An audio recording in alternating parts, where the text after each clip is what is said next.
This week, it's time to hop in the Wayback Machine and process our origins of gaming. Now, we won't be as quiet as a mouse, but we promise to monitor our volume as we ram our opinions down your throat.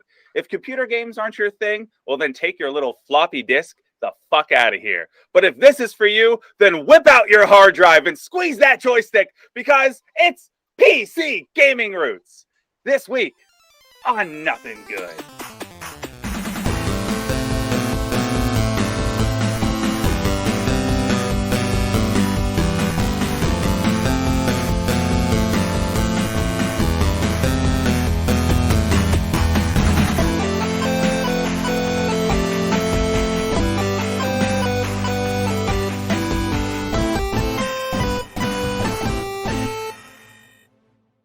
As always, an excellent intro. Thank you, Mr. Brown. Gentlemen, we have made it to yet another episode. How are you guys doing today? Feeling good. Feeling normal. Yes, you are feeling much better now, I understand.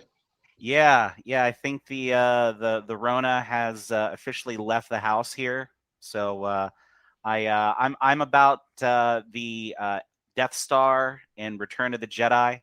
You know, not quite complete, but fully operational. You know, so yeah, we're definitely feeling back to normal here at the good old estate. Well, welcome back to the land of the living. Yes. It feels good, man. It feels good. Well, we're not quite normal because we today on this episode of Nothing Good are joined by a very special guest. I mean, as special a guest as we have, right? Literally, as special a guest as we can muster. It's fantastic. Oh, I see. Oh, is that your trophy, you son of a bitch? You son of a bitch. Joe, do the honors. Intro our guest. Well, this is a really unique experience for me, and it's really special, actually. Now, Anthony here is my oldest friend, really, truly. One of my best friends in the entire world. I've known since I was 13 or 14 years old. We've been up and down the road together, good times, bad times, everything in between, and it's just full circle that some of my closest friends are on this show at one time. I don't know how to handle it. But Anthony here is also a content creator. He's a podcaster. He's a streamer on Twitch. You know, he's a YouTuber. You know, he's a really fancy green screen back there. Shows you that he knows what he's doing. And he is also the 2021, I don't remember the title exactly, but Sexiest Lips in the World or something. Woo! Oh, there it is. Mr. Sexiest Lips. I'm sorry, Mr. Sexiest Lips. We have a celebrity in our midst. Yes. Welcome to the show, Gibby. I'm glad to be here. Also, listeners, I am the Midnight Listener as well. Ooh, it's been confirmed. It is me, baby, That's the Midnight right. Listener.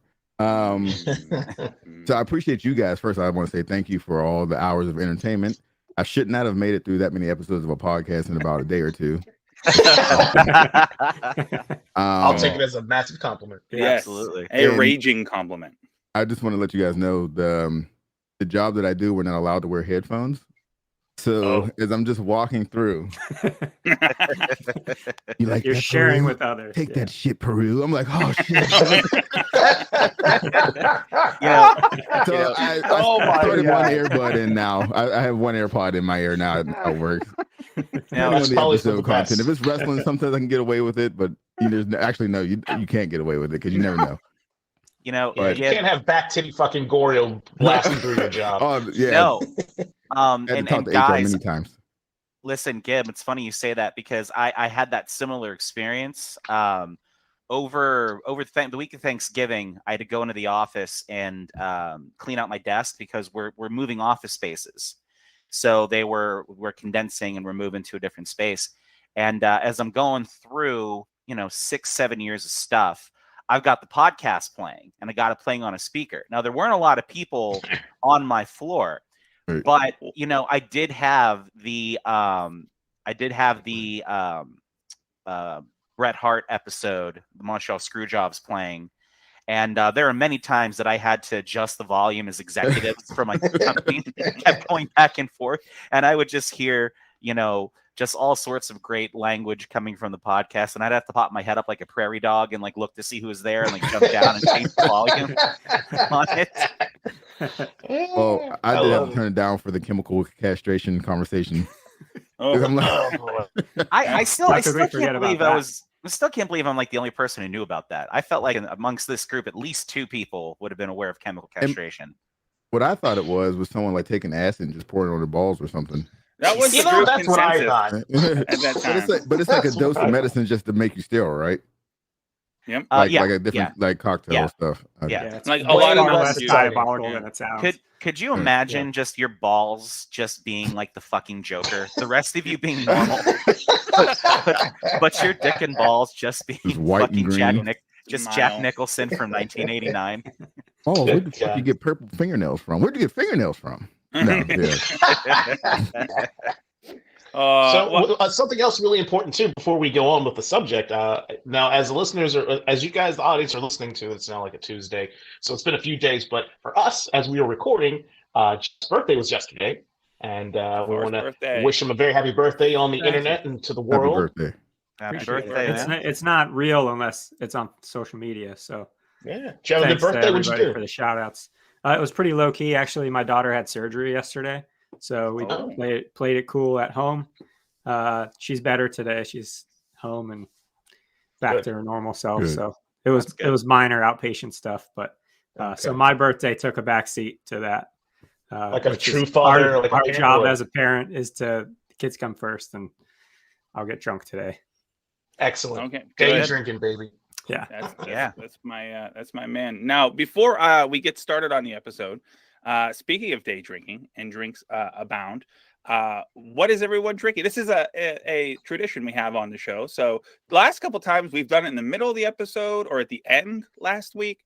But let's get it popping. So let's go around. Gibby, since you are our esteemed guest today, Yes. what are you drinking while we're going? I'm normally not a big drinker, but today since I'm on the pod, I figure I would have a little something. So I have a little bit of Crown Royal Apple whiskey, and a little bit of soda just to mix it down. Nice. I'm more of a smoker now. I'm actually smoking blue raspberry. It's a indica. I'm not plugging you guys. The lab concentrates. So yeah, but we'll take that sponsorship. helps keep me calm. Yeah, I'm legally smoking, people. I'm not. Yeah. So, but just to keep you guys in a good space. This is the internet. No one gives a shit. Gibby. You could do what you got to do. The people Right. who are listening to this show give zero fucks. No about any fucks. of it. Absolutely no fucks. And in fact, awesome. most of the time, Gibby, the people listening to the show are right now on this podcast. Woo! All right, Jafar. It says it's your birthday. What are you drinking today? I'm drinking a Troganator from Trogs. Nice. It's a double bock beer, and it's quite tasty. Fantastic. Mac, what's your drink? Well, gentlemen, since I am just on the mend here, I'm gonna take the back seat. Everybody, today I've got the choice of new generation. I've got a delicious Pepsi. Oh, just kind of get me through here today. Haven't quite worked my way up to getting back into some other indulgences just yet, as the body's getting there, but not quite at 100% yet. But yeah, just gonna be a Pepsi today. Doc, is it bourbon? Usual song and dance. Just drinking some G&W bourbon, private stock, enjoying it, loving life. Very fancy.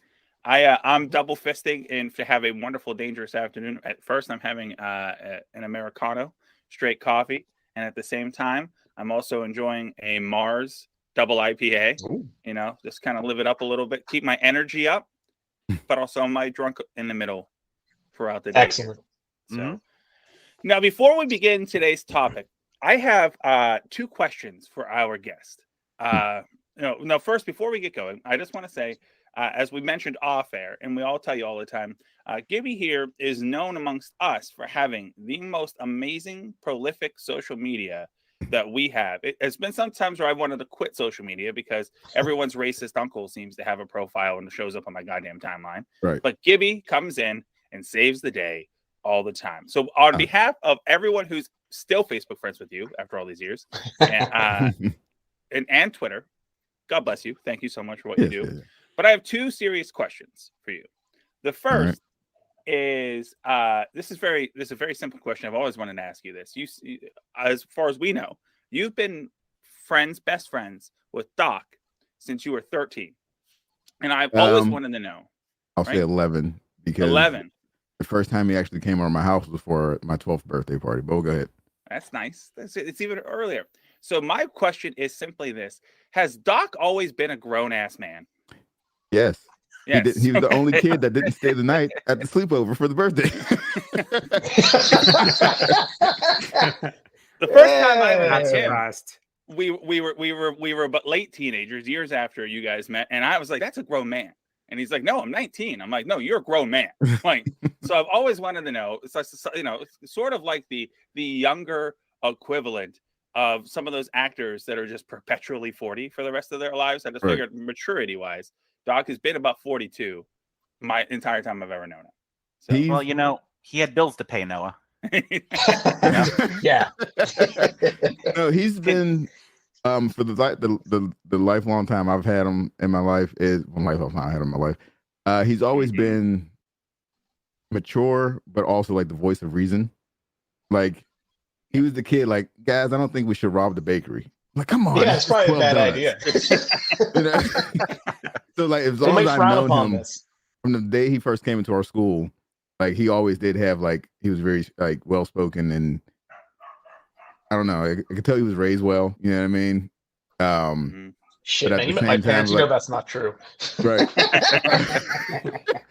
Or you raised yourself well. You like I gotta let Yeah. these guys know what's really going on. one day when he was like- 5 years old, Herb went to a cave and decided to raise himself, and he came out an amazing man. So Right. Oh my god. But yeah, All right.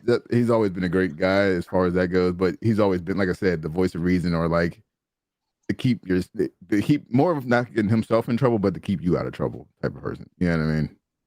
that being said, Yeah. I agree with you. But Doc, the most amount of trouble I've ever been in my life generally is because we were having a great time, and then that man whispers like this, like the devil in your ear. You should fucking do this, and then we do that thing, and now you can't go back from that for the rest of your life. So, Right. well, thank you for that information. For my memoir, I Right, yeah, needed for that sure. that information. But the other thing is, you have to fucking, now that we've got you on the internet on record, how the hell did you become Mr. Sexiest Lips? Like, I want the story, I want the whole fucking thing and all the details, please. So it's all thanks to Joy, my wife, actually. Love you, baby, if you're listening. She was in a Facebook group called The Big Dogs, or Thick Nation. Yes, Thick Nation. It's about like BBWs. It's a bunch of BBWs and stuff like that. But they had a men's section called The Big Dogs. So they have a almost like a family reunion that they do every year in Vegas, and they had like different nominations, like most accomplished man, it was like old people, like most grandkids, you know, stuff like that. And one of the contest was Mr. Sexiest Lips. So she decided to nominate me, submitted my picture without me knowing, without consent or anything, and to have all these old ladies oogling over me. And my young 30-year-old lips, you know, 37-year-old, 36-year-old, no, 37 lips. And she showed me the competition, and it was a bunch of the old man Facebook, like looking down, like the awkward profile pictures of them looking down, like, hey, baby. You know, it was a bunch of those guys. I'm like, oh, I got this in the bag. There's no way I'm losing this one. So, I'm picking up my daughter from her job. She had a summer job. She was working. She's old now, so she had her first job this summer. I'm picking her up from work, and I get a call. This lady, she's like, "Hey, it's Sweet D from Las Vegas Radio. It's Anthony." I'm like, "Yeah." She's like, "Congratulations, you won a contest to come out to Vegas and come to our party." And it was their pajama jam. So we had to buy a pajama. It was a pajama party. I don't think I ever mentioned that part. No. There's pictures out there. This is already better than I expect. I hoped it would be. So we go. So I'm like, all right, are we sure we want to do this? Because they gave us free passes to the party, but we had to make our way there ourselves. So we're like, you know what? We deserve it. We've been together. We've been married 12 years. Let's do something fun. So we go out and go to Vegas for a weekend. And I get there, and I didn't know it was the same weekend that SummerSlam was on. So I'm like, babe, we're here. Like, she like, you know what? Go ahead, just buy tickets, whatever. We're, let's make a weekend of it. So that was fun to go actually experience SummerSlam live. No matter where That's the seats really were, it was cool. still a blast just to be there. You know what I mean? Mm-hmm. The cool thing was the internet went down, so all the food was free. They couldn't charge us. So No like shit. everything at the stadium, it was at the new Raider Stadium. That was pretty cool. But the thing was SummerSlam was the same day as the pajama party. And I'm like, well, let's stay for SummerSlam. And we ended up leaving right as Cena versus Reign came on. So we watched the intro. I was like, let's watch the intro, then I'll just turn on Peacock while we go get an Uber before the price skyrockets. And I'm just watching the match on Uber, on the Peacock and all that stuff. So we get to the pajama party, and they're almost wrapping up. They're still getting out awards and all this stuff. And I walk in, and the lady goes, she sees me. We have one more category. And I was like, oh, fuck. If they were holding it, I must have won, because there's no way they're going to have me come all out to Vegas just to say better luck next year. And yeah, and they called my name. I gave my little speech. I was super nervous. And I'm now Mr. Sexiest Lips of 2021, and I hope to defend my title this year. Oh shit! Congratulations. That's a big Thank you, fucking thank you. deal. That's awesome, dude. That's fucking Now- legendary. Hell of a That story. literally is legendary. It was a great Yes. weekend. Now what Fuck, I he's bet it not was. what he's not sharing with everybody is that after the awards ceremony, the pajama party really kicked off, and then it just became about a 16-hour orgy. Yes, exactly. It got actually. real dark Yeah. real fast. It did. Oh yes. Yeah. It turned into a lifestyle party right away. It was pretty crazy. You knew what? Lifestyle Like, that's party. flat out. That's the That's- PC way to say that. Yeah. Mac was joking, but you know, a bunch of older ladies in pajamas in Vegas. It's yeah. gonna get real freaky real fast. And Yeah, now, shit's going down for sure. Mm-hmm. Well, I couldn't understand why like there were so many like upside down pineapples and stuff, and I'm like, what the fuck is going on? But turned out it was a swinger party. There it is. Now, next year, if you go back to defend your crown, if I may slide a little entrepreneurial spirit to you, you need to have a VIP Sexiest Lips experience. Where They're selling it to them. Selling it to them, like where after the party, set up a little booth, like a little champagne room action. Auto service. Right? And just tell Joy you'll do a 60-40 split with her. Right? Where old ladies come like this, you. I'm the 40. $200 a pop. Right? Yeah. Oh yeah, she gets the 60. Give me this is marriage, right? Well, listen. You'll be lucky if she lets you keep the 40. Right. Right? Noah, we got to market this a little bit. A 69, 31 split. That's There what it we is. got to That's do. There it wonderful. is. Good Yeah. call. That's wonderful. You know, right now we don't make predictions. We're not a betting or gambling podcast. But I'm going to say right now, Gibby, you're the odds-on favorite for Sexiest Lips 2022 at the Thick Nation. Which, by the way, I just joined Thick Nation. So I'm going to be in there. I'm going to try to be a ringer. Be very supportive of you as we go forward in this. It's fantastic. And Thick Nation Radio, apparently. Which, if you don't believe, I'm going to watch this live stream all the time. You're fucking wrong. Listen, Noah, you got to be his hype man. Oh, Like that. oh that's my what God. you gotta. I'll That's be. what you I'll really give gotta you do. stand You be still. my I'll just be the Heyman. one bouncing back and forth behind you. It's fantastic. That'd be awesome. But awesome. Speaking of which, guys, we do have a topic to talk about. It isn't just Gibby's sexy ass lips. It is PC gaming roots. Now, this is a super divisive topic amongst gamers because you have the PC master race on one side, and you have console diehards on the other. And then there's those of us that kind of fall in the middle. A good game is a good game. But those people are very unpopular with the two aforementioned camps. So here we are. And when I mentioned to a friend of ours that we were going to be covering a PC gaming episode, and they are a very huge PC gamer, they started saying all kind of computer terms that I have no fucking idea what they mean. And like, oh, you gotta cover this. And I'm like, no. We're going to talk about Oregon Trail at some point. I guarantee that shit. That's going to come up. Yes. But so... Oh, Stay tuned for that. shit. PC gaming. Yes. Oh, Oh, I boy. thought we were talking about politically correct gaming. Oh. Shit. No. Not on this show. Fuck. No. I was really confused. Well, I'm just gonna scrap all this. I'm gonna go back love to the it. drawing board on this topic. So let's start. Let's start at the beginning of the conversation, gentlemen. What is the first PC game that you ever remember playing? I'm gonna start with Jafar, birthday boy. What's the first one you remember playing? Yeah, so as a kid, the first one I played was Oregon Trail. But as an adult, the first one that I really remember playing was Myst. And that was right when I started getting into gaming. And I'm a hardcore console gamer. I dabble on the PC side, but started out playing Myst and then got heavy into first-person shooters with Doom and Quake and all of their predecessors. But that's where it started for me. Beautiful. I'll hop in here for the second one. My uncle had one of the first computer I ever sat down at, and he was an accountant, but he had this boxing game in the late 80s called Sierra Boxing. And it was like you could be a white dude, a black dude, an old man, or a kangaroo. And that was it. That was the 4 characters in the game. That was it. But it was incredible to me, which started my love affair with boxing video games, though I can't take a punch to save my goddamn life. And that's the first game I ever remember. Mac. Well, as Jeff had mentioned, my introduction to PC gaming was also Oregon Trail, and that was through my elementary school, which was always kind of crazy to me that we just had one computer room that had maybe 15 computers in it, and you put the floppy disk in and everything, and then we just kind of fucked around to see who could die of dysentery and try to figure out how many bags of flour you wanted versus how many bags of rice, and see how far you'd go.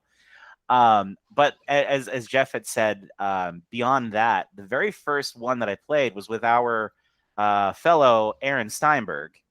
He was and is still to this day my PC gaming guru. It was TIE Fighter. That was the very first time that I got to a computer to see that you could actually play games on it. And just flying around in a TIE Fighter and just blowing shit up, but it was completely just fucking mesmerizing that you could do this. I would think that experience would have pulled me into PC gaming more, but again, just kind of to follow up on what Jeff was saying, I've always been a much more of a hardcore console gamer than I've been with PC for a number of reasons we'll probably talk about later on. But yeah, it was TIE Fighter is the first one I really remember getting into and actually playing. Beautiful. Doc. So it's weird going back and trying to jog my memories. Like there's stuff I remember, but then there are things that I forgot that I remember. You know what I mean? So originally I started writing, Oregon Trail is what I remember, but then keep digging, keep scratching away, and there's images of certain games. I'm like, well, this has to predate Oregon Trail. There's no way that it doesn't, right? So I'm gonna shout out to Johnson Elementary in Wilkinsburg, Pennsylvania. So our library had all the computers, and there are 3 games I remember. The earliest, bare bones memory is of this. It was a math game. It was an educational game, and it was on an Apple II. All these games were on Apple IIs, right? And it was there was a clown. It might have been Math Rabbit, maybe. I can't remember the name of the game, but so you would add there was a clown on these boxes, and you plugged in the correct answer, and the clown would hop up to another box and just moved around the screen. That's the single earliest memory of a game that I have. That had to have been kindergarten, first grade level of messing around with a computer screen. But then Oregon Trail, or as I like to call it, the Death by Dysentery Simulator. We all had experiences with that fucking game that I'm convinced no one actually beat because recess only lasts so long. You can never actually get far enough in the game, or you die. But the actual game that introduced me to competitive-minded gaming was also on the Apple II. Also around that same period of time was Tank Wars.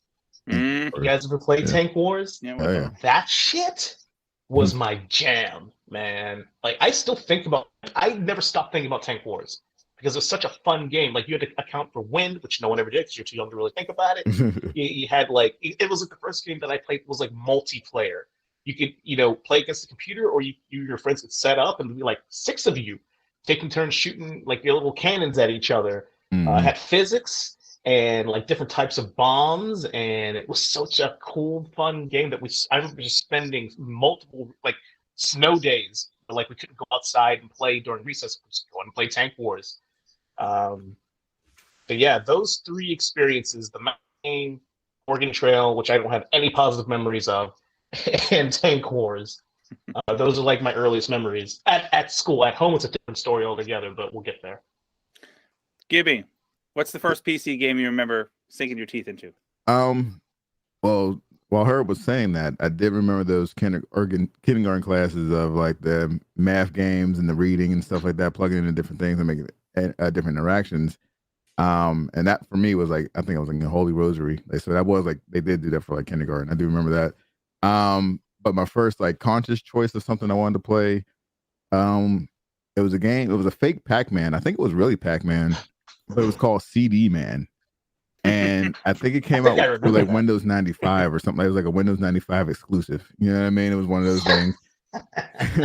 It was nothing but Pac-Man, but with just like really cool graphics. You know what I mean? Like really, when you see PC games, like, wow, that's a PC game. It was like those type of graphics. You know what I mean? They weren't just pixels. They looked like CG almost, if it was CG at whatever CG was back then. You know what I mean? They were like it was a 3D Pac-Man, but it was still a 2D game. It was still like a top-down type of thing. And he would die the way he would like open up, which was really like, if you think about it, that was really gory. Like they like ripped his fucking mouth open. But then I want to say like, I don't know if I'm jumping ahead, but most of my earliest memories of like just playing real video games on PC will be over at Herb's house. We used to play a lot of Jedi Knight. Like, well, the first Jedi Knight, when after it was what was it? What was it when it was just like Rebel Assault or something like that? When he was just when it was just Dark Forces. Yeah, when it was just it Dark first Forces person. 1 or 2? Was it? It might have been 2. It was the one where it started as a first-person shooter, and then you unlock the lightsaber. Oh my and god! It's totally changed the fucking game entirely. Yeah, which I have a horrible story about that. But we'll also get to that later. Well, you got I think not to hop in there, but you had Star Wars Dark Forces, and then you had Star Wars Dark Forces 2 Jedi Knight or something along those lines. That's the one. Then you had Star Wars Jedi Knight 2 Jedi Outcast, right? And which one was Academy? I think that's the next. That's the one, because the first one, I'm with you on that one. Outcast was the last story one with him, and then Academy, you made your own person. Yes. Shout out to Kyle Katarn, man. Kyle Katarn.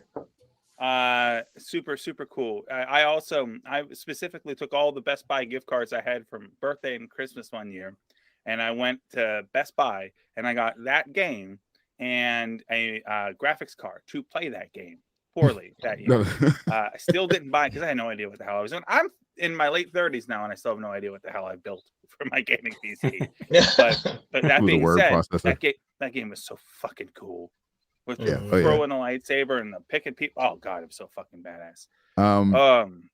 But playing with her though. Yeah. So most of that, but if I to be completely honest, I want to say like my first real game was like. It was a dumbass promotion. It was remember the AOL disc that would come in the mail? Do I ever? Yep. And one of them was a promotional one for Independence Day. And you put it in, and it has the green screen and all that stuff, and you're in the hangar trying to figure out how to start the alien ship. Hated it. Fucking hated that game. Notes around and shit. It was so goddamn fucking hard. Oh, but when you fucking took off on that ship, once you figured it out, like that was like the best cutscene in the world. It was the scene of them like taking out of the underground hangar in Area 51. Yeah. But that was it for me. And then we'll get into the good stuff later. Independence Day. You're gonna make me Google. I had an Independence Day game for one of the consoles. Probably Sega Saturn. Yeah, it was the Saturn. Yeah. God. So that's like back when not every goddamn flying game was Ace Combat. Right. You know what I mean? Yeah. So you still got away with having a really decent one. But that's badass. I remember the AOL discs. Those became coasters in my house for a while because they showed up all the time. Right. Telling us something they didn't even understand what they had. God. especially when we'll get there. Oh no. I just here. I'm sorry. Speaking of AOL, my daughter, we just got Paramount Plus a couple months ago, and so she's going through all the Nicktoons and Nickelodeon shows from the '90s, and she wanted to watch Double Dare.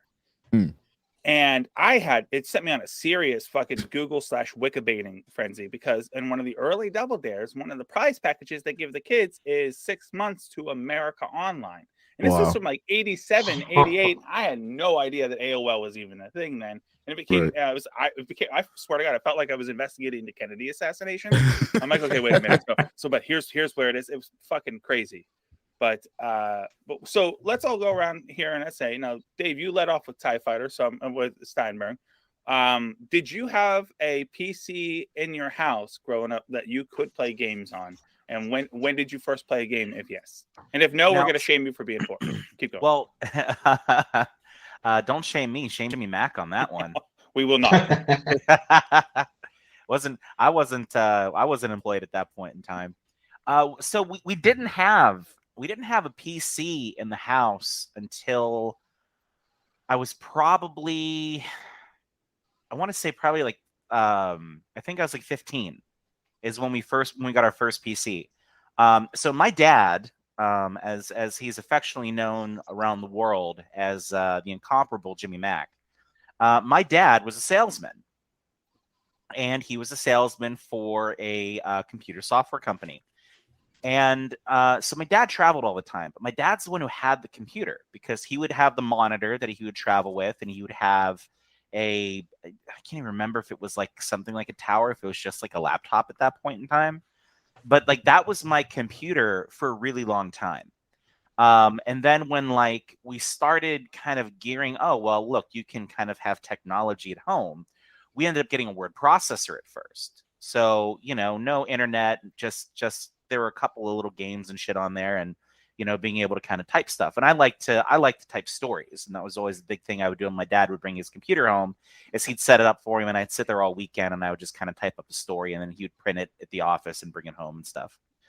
So when I got a computer when I was in high school, the first game, and this is kind of something that we don't talk a lot about on this show, but I'm a sports guy, and it's not usually one of the things we talk about, but it fucking blew my mind the first time that I played NHL 96 on a computer, because first off, Sega Genesis had hockey. Like even if you didn't like hockey, you probably played NHL 93 or NHL 95 or something like that on Sega. It was a great system to play it on. It was way better than playing it on Super Nintendo. And, between myself and my brother, the fucking fist fights that broke out playing that game, the band moves and the times that you hit reset, the times that people get thrown up into doors, it was a bloodbath in that. And we would play whole tournaments like all day long. But Gibby breaking out 97. There it is. Beautiful. Yes. So good. Absolutely. I still maintain NHL 94 for the Genesis as one of the finest games to come out of the 90s. Period. Hands down. Yep. They just remastered it. Actually, it's on the Xbox Game Pass. It's on Game all Pass, the 94 sports games were great. Madden 94 was always like the best that everyone to play. Yeah, triple play. So keep going. But as we're going through the game, it wasn't necessarily playing the game because I didn't have a controller. You had to use the keyboard. It was fucking confusing as hell.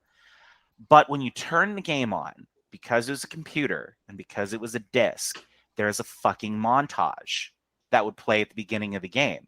And I might have my year mixed up on the game, but it was one of the games in the late 90s. And it was the first time I heard Disturbed, because Disturbed was the fucking intro song to the game. And it was a 2.5-minute NHL highlight reel of like great goals and saves and everything else. And I saw this, and as a growing up as a hockey person and everything else, it just fucking blew my mind, because I'd never seen anything like that, because you didn't have that on console games or anything. And for me, that was like the draw to playing sports games on the PC, was that, it really changed how you played. You had all the different statistics, and I'm a big stat nut. So, I loved playing just to like rack up stats and accumulate numbers and like look at all the different shit that the other teams were doing. And the playing the NHL games on the PC was really my draw into gaming once we finally had one. That's Good cool. Good man. Doc. Yeah. So Gibby has now flexed about your gaming PC rig. Yeah. And when we first met, you were very proud of your gaming PC rig as well. So why don't you tell us about when did you really bring PC gaming into your home and into your heart? So I'm, again, looking back on this, I'm really lucky. This is a shout out to my dad, who, I'm actually more and more, the older I get, the more I'm convinced that had it not been for his, my dad was not a gamer at all. Like, he used to play like Sega Genesis games with me a little bit. And then when I got the Nintendo 64, he couldn't wrap his head around the analog stick and he bounced out. That was the end of that. That's just it, that happens, whatever. But he was never really a gamer, but he was big into technology, big into stuff like, into computers. So I was very fortunate, very, very fortunate to be computer literate very early in life. Like, before, when people I knew later on had like AOL, we had Prodigy before that in my household. I remember very, very, very, very little memories of sitting with my mom because our PCs were always in the dining room, where like office and stationery was in the back of the dining room. And I would sit in like an armchair while my mom was on Prodigy, like surfing the web. I have memories of this before I knew what it was. You know what I mean? So we had a PC in our house, like late 80s, early 90s. Now this is like Windows 3.1 days. So my first gaming experience at home, I'm pretty sure, was my mom playing Mahjong on the PC. But for me, gaming, specifically, one game comes to mind, and it took me fucking days to remember what it was called. I had the memory of the name. Hugo's House of Horrors was the game. Okay. I don't know if you guys have ever heard of this game before. This motherfucking game was well over my head and my sister. It was a shareware game. Shout out to shareware games. So it's a text parser game, right? You know what a text parser game is like? You can control the character via the mouse or the D-pad, but all the actions are via text box. You have to type in what to do. Oh. And based on, like Facade. Remember that game Facade? Yeah, okay, because you're unlocking something I've always wanted to play. In the movie Big, with Tom Hanks. The fucking game that he plays in the beginning of that thing. As a kid, I'm always like, oh, I want to do that. Yeah. So one of those types of games. That's bad. Yeah, so it was for 19, and the game came out about 1990, so this is probably about 91 or so, 92, when this is like the first game that was my game that was like something that I pretty sure I didn't want, but my dad got it for me. So this game, right? So it's like this. It's like your name is Hugo, and you're looking for your girlfriend Penelope, and she's locked away in some haunted house by this mad scientist, right? So the beginning of the game is you're outside the house, and you don't know what to do. It's 2D side scrolling, going back and forth. And I remember my sister and I spent an embarrassing long amount of time trying to figure out what to do because we didn't have a README file. We didn't have instructions. We had no idea we were supposed to type anything into a box. So we're just going back and forth, going up to the door, coming away from the door, getting frustrated until, I don't know if it was her. It had to be her. She was older. Screwed around and a little box came up, and she started messing around with it, only to find out that the pumpkin that's on the front porch, you're supposed to type in smash. You smash the pumpkin, and a little bubble comes up saying there's a key inside the fucking pumpkin. Who the fuck would have figured that out? Not a fucking 9-year-old, I'll tell you that shit right now. Now, I played a game similar to that growing up that was called Hugo's House of Horrors. And was that 1 or 2 or 3? It was 2. You still had to get into the house because your girlfriend was abducted by the scientist, but it was a whole different game when you got in. Oh. But when you smashed the pumpkin on the front door, instead of a bubble coming up about a key, it was just fucking Billy Corgan. Oh my It god. was just so random. I also thought about making a Billy Corgan joke, but he was on a roll. And that's good to cover up the human trafficking joke you just made as well. So good for you. There's Good for nothing you. off I was limits going to draw here. attention Yeah. to that. Yeah. Nice. So that whole period of my life, like say 89 to 94 in PC gaming was just shareware games and just stuff. My dad would go to at the Expo Mart in Monroeville, the computer show and sale. He would go there and just get a fucking little mini long box of just diskettes of just games for my sister and I to play, and we would just play them. And most of them sucked usually, but some would be kind of good. I couldn't tell you half of them anymore, but that did afford me to get comfortable with booting up games via DOS, because that shit was really intimidating as a kid. You have to type in commands and blah blah blah blah blah. So yeah, I mean that was my at home PC experience, and I'm gonna cut the hard line at about 1996 because, well, that's a whole other animal. Jafar, when you come home with the game? Yeah, so growing up, we didn't have a lot. We had most of the consoles, but we did not have a computer.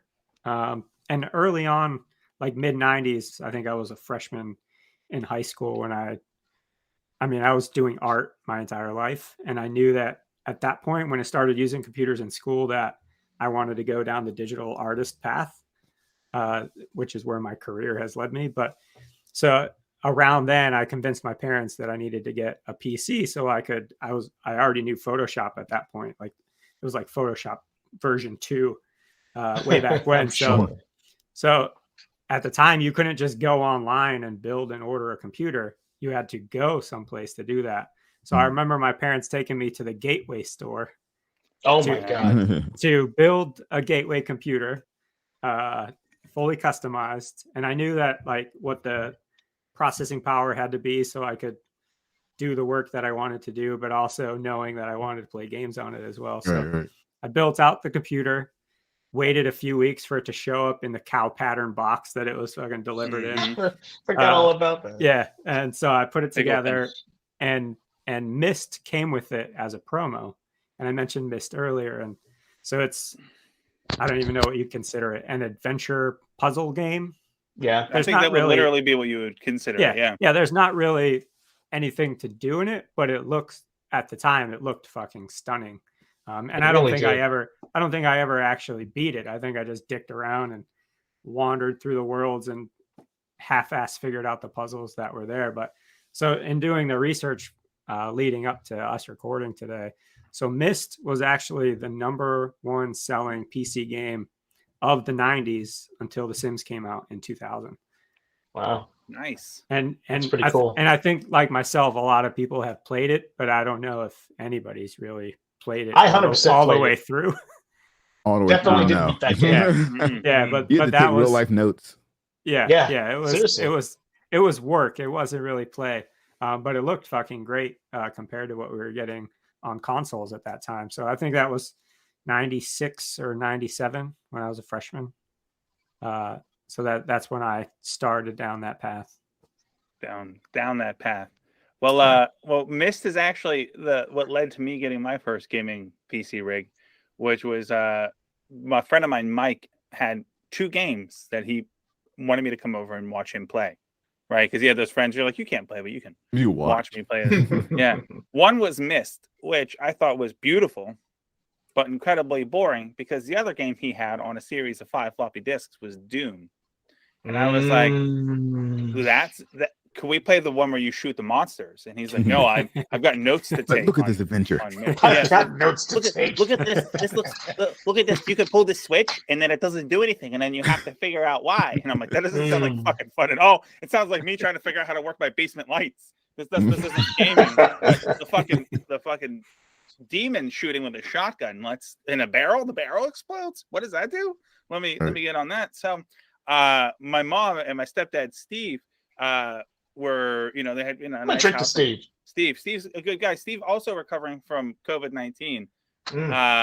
But he celebrated being free and clear by going on a cruise he booked 3 years ago that he's finally doing. He's like, so just fuck this.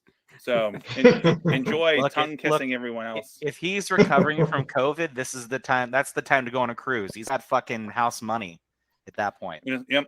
If your immune system is that bad that you get COVID a week after getting COVID, then at that point, go out the way you want to on a boat. Maybe the way you want. Yeah, because a cruise is the only real way you get dysentery not in the Oregon Trail. So, but anyway, so I kept telling Steve about this fucking game Doom, and I'm like, you could blow up demons, Steve. You could blow up demons, and he's like, I don't know. And so he, in turn, that fell. Hello, I got to prop up because my iMac brace is broken. But Steve then in turn pestered my mother, who I don't know. Thankfully, Gibby, I don't know if you think you've ever met my mom, and Jeff and Dave did, but they met a much more mellow Jackie. But Herb knows uptight Jackie that persisted. And so you couldn't approach my mother for anything. It was like the dawn. You had to fucking have the consigliere go take your request to her, But Steve started pestering her, and they went to CompUSA and bought a family PC. But Steve, and I love him, he listens to this podcast too occasionally, so he'll understand this. Didn't fucking understand that the game was called Doom. So he comes home with some sort of other first-person shooter, not Duke Nukem, where you're fighting cyber demons. Oh my God. And I was like, "Oh!" And he's like, "I got the game. We're gonna do it." He sets it all up, and we go to play, and it's not Doom. And I'm like, "Oh, what the fuck, Steve?" Fuck, Steve. But he really liked that game. What the fuck, Steve? But he could tell I was disappointed. But this is where it gets really good. So Steve, though, instead of going to CompUSA and buying Doom, Steve went and bought Quake. Oh. And I was like, okay, this is good. No, that's not a bad thing. Quake's good too. No, not a bad. And so Quake sat down in our dining room, because I feel like you have to have your PC in your dining room, right? That's where mine was. You don't have a lot of room. That's the room no one's in anywhere. Like when you just want to barely stand to be around each other. Gibby, you said it, man. Like the computer couldn't be in my room because I'm the youngest of my siblings. So my brother and my sister, my mom never got on the computer, but my dad would go on every once in a while. So it's not like that thing was going to be in my fucking bedroom that only I was going to use it. If we're spending all this fucking money, it's going to be in the dining room. It's got its own chair for family dinners on Sunday nights. Like that's how fucking important the computer was at that point. The computer in the 90s was very similar to how our grandparents treated their big console TVs that were like a centerpiece of a room. Everyone that came over, you had to make them walk past the computer to see him. Oh, we've got the America. We got a computer. Yes. Yeah, they were about the same size too. Yes.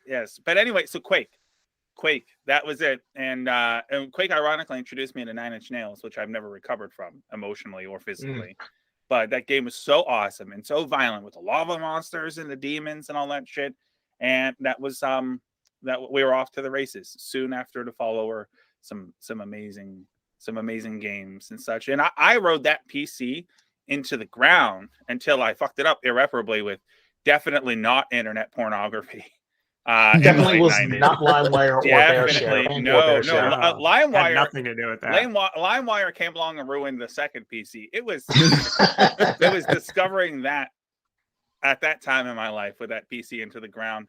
Because they had upgraded. This was back, I'm sure we're not trying to flex. We're having 500 megabytes in a hard drive was a big deal. So my mom got tired of us installing games on the family PC. My mother also, for anyone who doesn't know, everyone knows she's been on this fucking show, except maybe you, Gibby. She's a professional writer. So she needed a computer to write on to take it from word processor.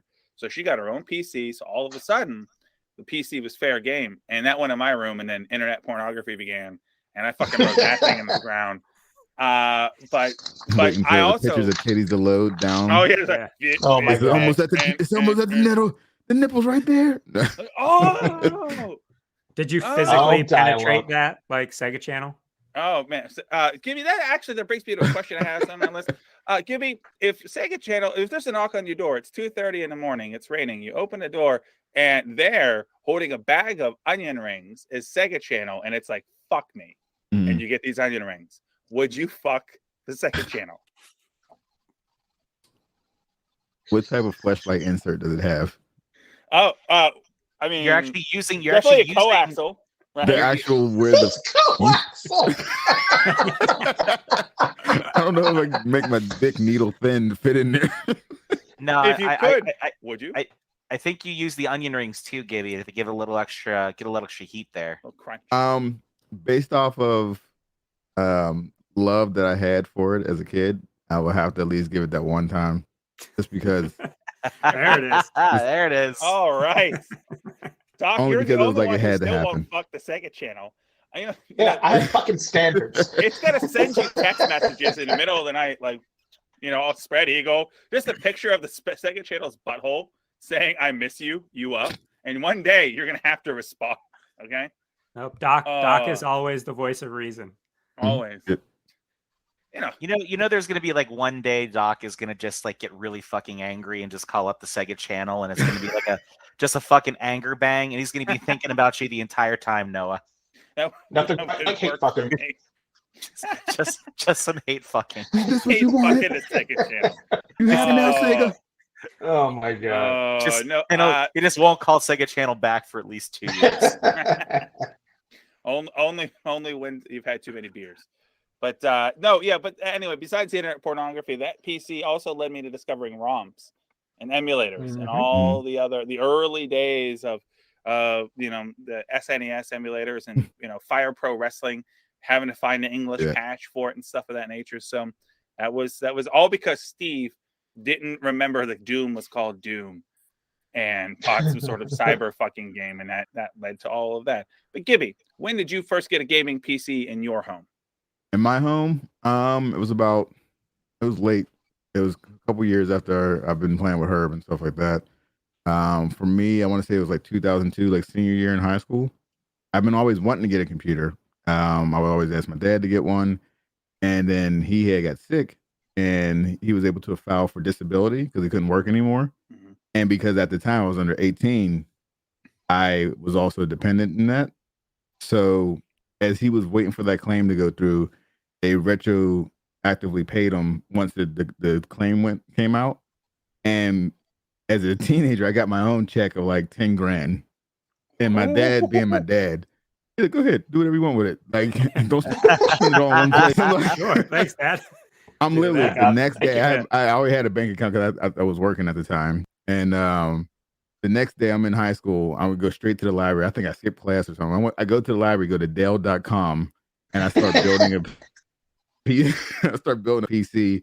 And Dell has a gaming series. I think they're like the XPS or something like that. Mm-hmm. This was before the XPS, but it was it was like the Dell Dimension 3200 or something like that.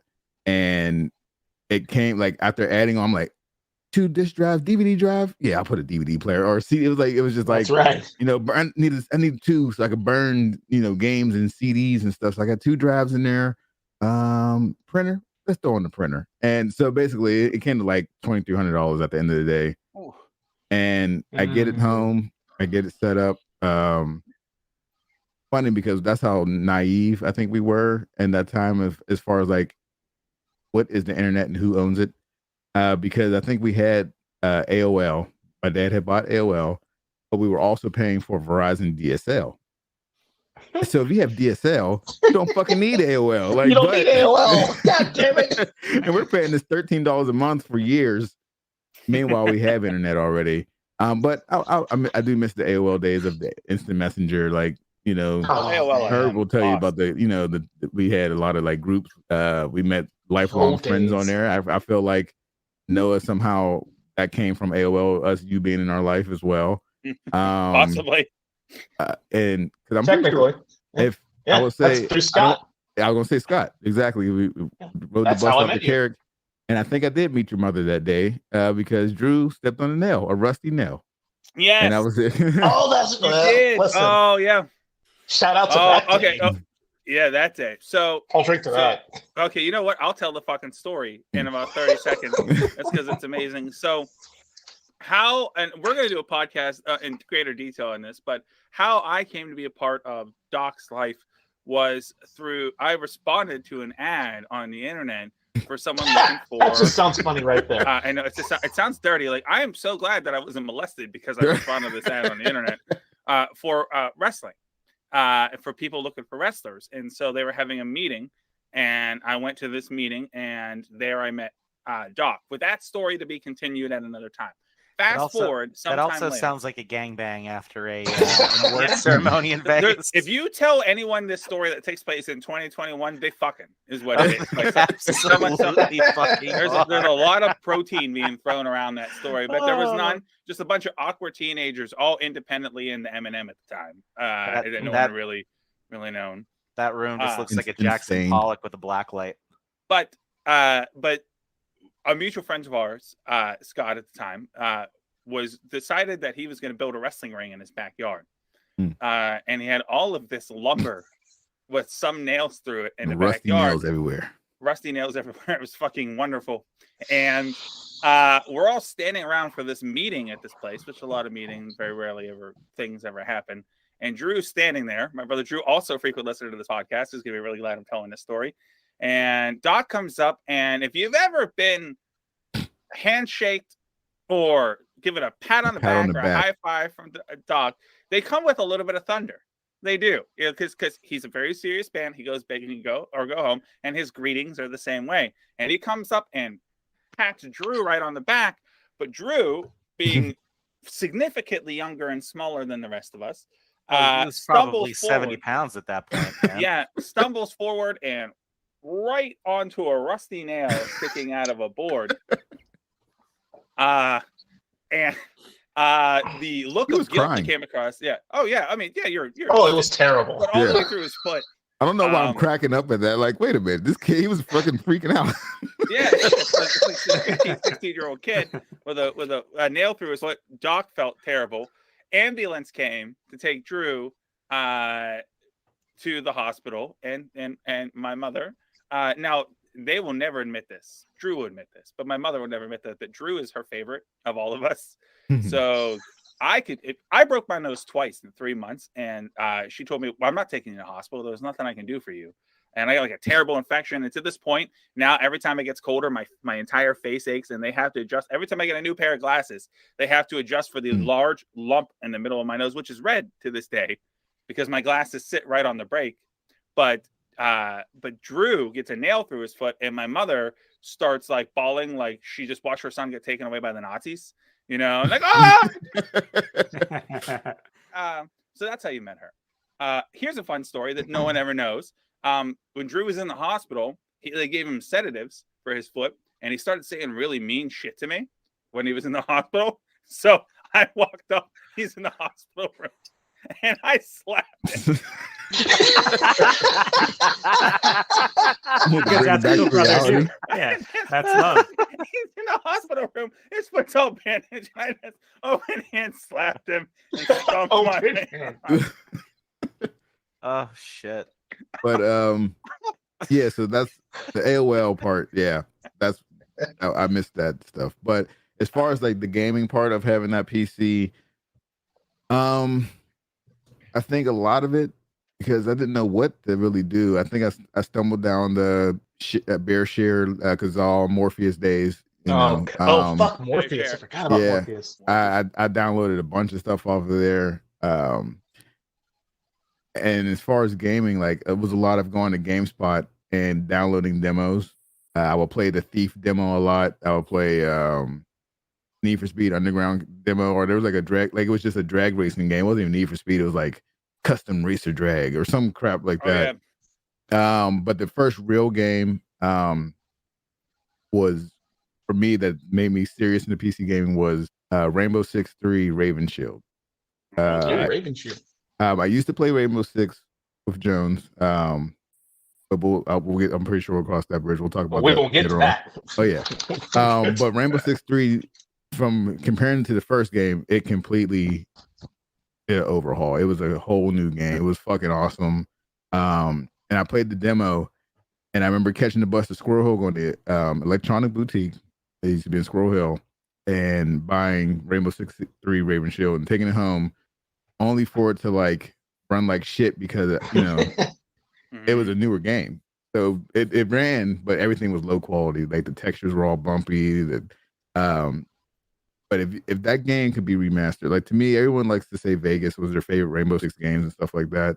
Rainbow Six Raven Shield, like the competitive. That was the first time I joined a clan. I discovered TeamSpeak, clan battles, and I had to try out for this clan. Like they would like, you can't die. You gotta know the routes and stuff and the paths, and it was so good. It brings back memories. That playing that game introduced me to happy hardcore music. So I used to listen to Dune while I would play that game all night.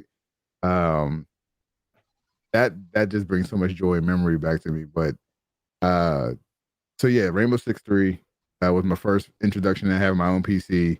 And that's also what created me to have like a large music library on my computer, because I don't remember with I guess they were Comcast by then. They used to have the music choice channel, like or you can go like to the all the way at the end, and they had different things. And that's when I discovered dance music and house music and stuff like that. So I hear a song and I would write it down. I had a big legal notepad and I would just write songs down. And I had like all these like pages of songs, and then I would just go on the Morpheus or Kazaa and put a rubber on my computer and try to help not get sick. And just download tons of music. But yeah, after that, I mean, I'm here now. I don't know if you want to talk about what we're running with, but that was my intro for PC gaming. Now, before we get to what we're doing now, if we are doing anything now, listen, there's a lot of we're all kind of leaving off in the early 2000s, late 90s, in Doc's case, and that's a lot of years, 20 years between then and now, at least. So we could keep talking about our progression, but what I'd like to do is do what we have not done since the Nintendo 64 episode, which is just to shout things at each other and then react like, "Oh shit, that's my favorite," or not. No, we were wasted when we did the Nintendo 64. It was a rough night, we were so drunk. But speaking of wasted, since it was my birthday, I just poured myself a shot of Crown. There you go. So cheers. Happy fellas. birthday to you, sir. Happy birthday, Happy sir. birthday. You take your CM Punk swig of that Pepsi, Dave, and you fucking love it. But I'm gonna say some games, and I think we should go around here and name some PC games, or if you're one of the rare Mac players, fuck you, but go for it. And name a game that you. First off, my entire life I'm a Mac player, so shut the fuck up. Oh, yeah. All right. Well played. Mac. Well played. Well Thank played, you. Mac, or being played, Mac, which is that also. Well, we'll just go around. We'll talk about it and see what comes up, and then by the end, we'll get to what we're doing now. But we talked about it earlier, and you, Gibby, with your music. The first game I ever figured out a way to import my own custom music into was The Sims. So, and you could add into a folder and then pull it up on your radio in The Sims. So I was doing the same thing in 2000, 2001. I would make a playlist in my Winamp music player, Winamp. right? Yeah, Winamp. It really visualizers and shit. Yep. Where everyone had their custom skins and shit, and then I would import it into The Sims, and never really play the game, but A, try to figure out how to make them naked, and B, just build a bunch of houses, naked houses. Yeah, and Sims has an important place in the overall legacy of PC gaming, good, bad, or indifferent. Over the entirety of all the iterations of The Sims that have come out, in the 2000s, it was the top selling game. It brought in casual gamers. Like before that, you were either a gamer or you weren't, but it brought in, the casual younger player, female players, etc. So it has an important place in the overall, legacy of PC gaming, but I never really got into it. Yeah, agreed. I dabbled in the first Sims, and I think the next time I played it was maybe like Sims 4, something like that. But I think the appeal of just trying to live someone else's life that wasn't yours, I think is what draw a lot of gamers in. And I mean, you see that. You see that in what's in VR right now with Oculus. Like it's basically the real life version of Sims. Beautiful, beautiful. Yeah. I have a sidebar about The Sims, and I know Anthony here will appreciate this. like I said, my dad was not a gamer. Neither was my mom at all. However, we turned her into a goddamn gamer because yes, indeed. When Sims was all about that shit. Back in those days, our day, when we didn't have YouTube trailers and things to look at, we relied solely on word of mouth, what we saw at the store, and GamePro. And that was pretty much fucking it. Also, Electronic Gaming Monthly. Oh, fuck that. EGM. Yeah, that magazine No, too, you EGM. can't say that. Don't you say I that? fucking said it. Represent EGM. Fuck. I'm a GamePro guy personally, but EGM was good. I picked them up on occasion, but some games you just like, oh, there's like a 10-page spread preview about a game. You're like, holy shit, this looks pretty fucking good, and you would read the article 20 fucking times, and a little extra detail maybe you missed. So I got Sims, and I was all about it, and Anthony and I played it all the time. And our mutual friend Erica, who most of you have met, played it all the time. My mom was curious about this game, and like I showed her how to play it because she was just like it was a very casual, friendly experience. And so I remember the first time I came home, my mother was fucking playing the game. I came home from school, and I'm just like, oh, okay, well, I'll jump on. I got homework to do anyhow. I'll be back later. You better be off when I'm done with this homework. And so, like, and then, like, I'd come back later on, and she's off doing whatever, and I'm playing the game, and this started happening more and more. I'd come home from school, and then it started happening randomly on a weekend. I'd just come downstairs, because that's still the family PC, and she'd just be the game, and I'm like, you can't tell your mom to get the fuck off the computer. So she only gave birth to you, so you're gonna fucking eat that shit. She fucking made you. Yeah, so I just dealt with it, and then eventually, over time, she just took it over and just kept playing the fucking game. It was her game at that point. It was officially her game at that point. She's I like, was look at me. playing it on occasion. I am the captain. It got to the point she started buying all the fucking expansions for it. Like she was in it. And I was so proud of it because it was like, yo, my mom's a gamer now. Yeah. She's realize that shit. That's awesome. And she was better than us towards at that game. Yeah, she was, because she was an adult. The fucking houses she would make. Yeah, like much better than we ever would be. But it was cool. Like it was Sims is a really important game, like you said, Jeff. And it was like just watching somebody who had zero interest in anything related to that type of medium to get so engrossed, and to the point like, towards like the end of her life, like she still was buying Sims games, like, and buying expansions and playing them when she had the energy to do it, which was just fucking, that to me is like, that's the power of gaming right there. Yeah, like, that's super cool. Just to sit down, just dig in, and just kind of forget about shit going on in your life, and just have a good time and laugh and have a good time. But that's my Sims sidebar. Fucking shout out Sims, man, because that franchise is amazing, actually. Yeah. I used to download, back in the day, I downloaded the WWE skins. I had like Triple H skin, a Rock skin, Kane. Like, oh, they would be walking. Yeah, fucking seen Kane walking around the neighborhood. Yeah, so good. I got a quick Sim sidebar too. So it's funny. So my wife is a gamer. We've covered this on the video. But the one thing that scares her, she's avoided for most of her life, is PC gaming, because she grew up with her brother, my brother-in-law, huge PC gamer, huge gamer in general. But he's the kind of guy that builds PC. He built my gaming PCs. It's because he enjoys doing it. And they grew up with like a lot of the MS-DOS point and click games. I mean, like, this is the type of era, like Escape from Monkey Island was like towards the end of my wife's PC gaming time. And she avoided all of it in general. And then last year for Christmas, I got her a nice laptop. Well, this year for Christmas, my brother-in-law upgraded that shit so that she could get on Steam. And my wife got, the first thing she did with her Steam gift card and her thing was pay for and download The Sims 4. And it has been a fucking miracle to watch this woman who has no idea what the hell is she doing, try to live her life in The Sims, right? And she's like broke, her lights are getting shut off. She's fucking she's fucking some married dude and got pregnant from him, and now it's forced him to leave her. Leave his wife to live in this rundown house with no lights on with her. And I'm like, so you upgraded your PC to become white trash on a computer. Like, that's what you got going on. Like, where's the meth addiction? Just kind of completely trifecta. So it's funny. Right now, literally, she's probably sitting upstairs, getting like just sleeping with the neighborhood, just making the rounds, being the village woohoo. bicycle. Yesterday, she accidentally raised half of her house like so high up from other parts that she couldn't get in the rooms, and the other half so low that she couldn't, but she didn't know how to put steps. It's fucking amazing. It's fantastic. It's that's the sidebar. So Sims keeps giving. It keeps bringing people together.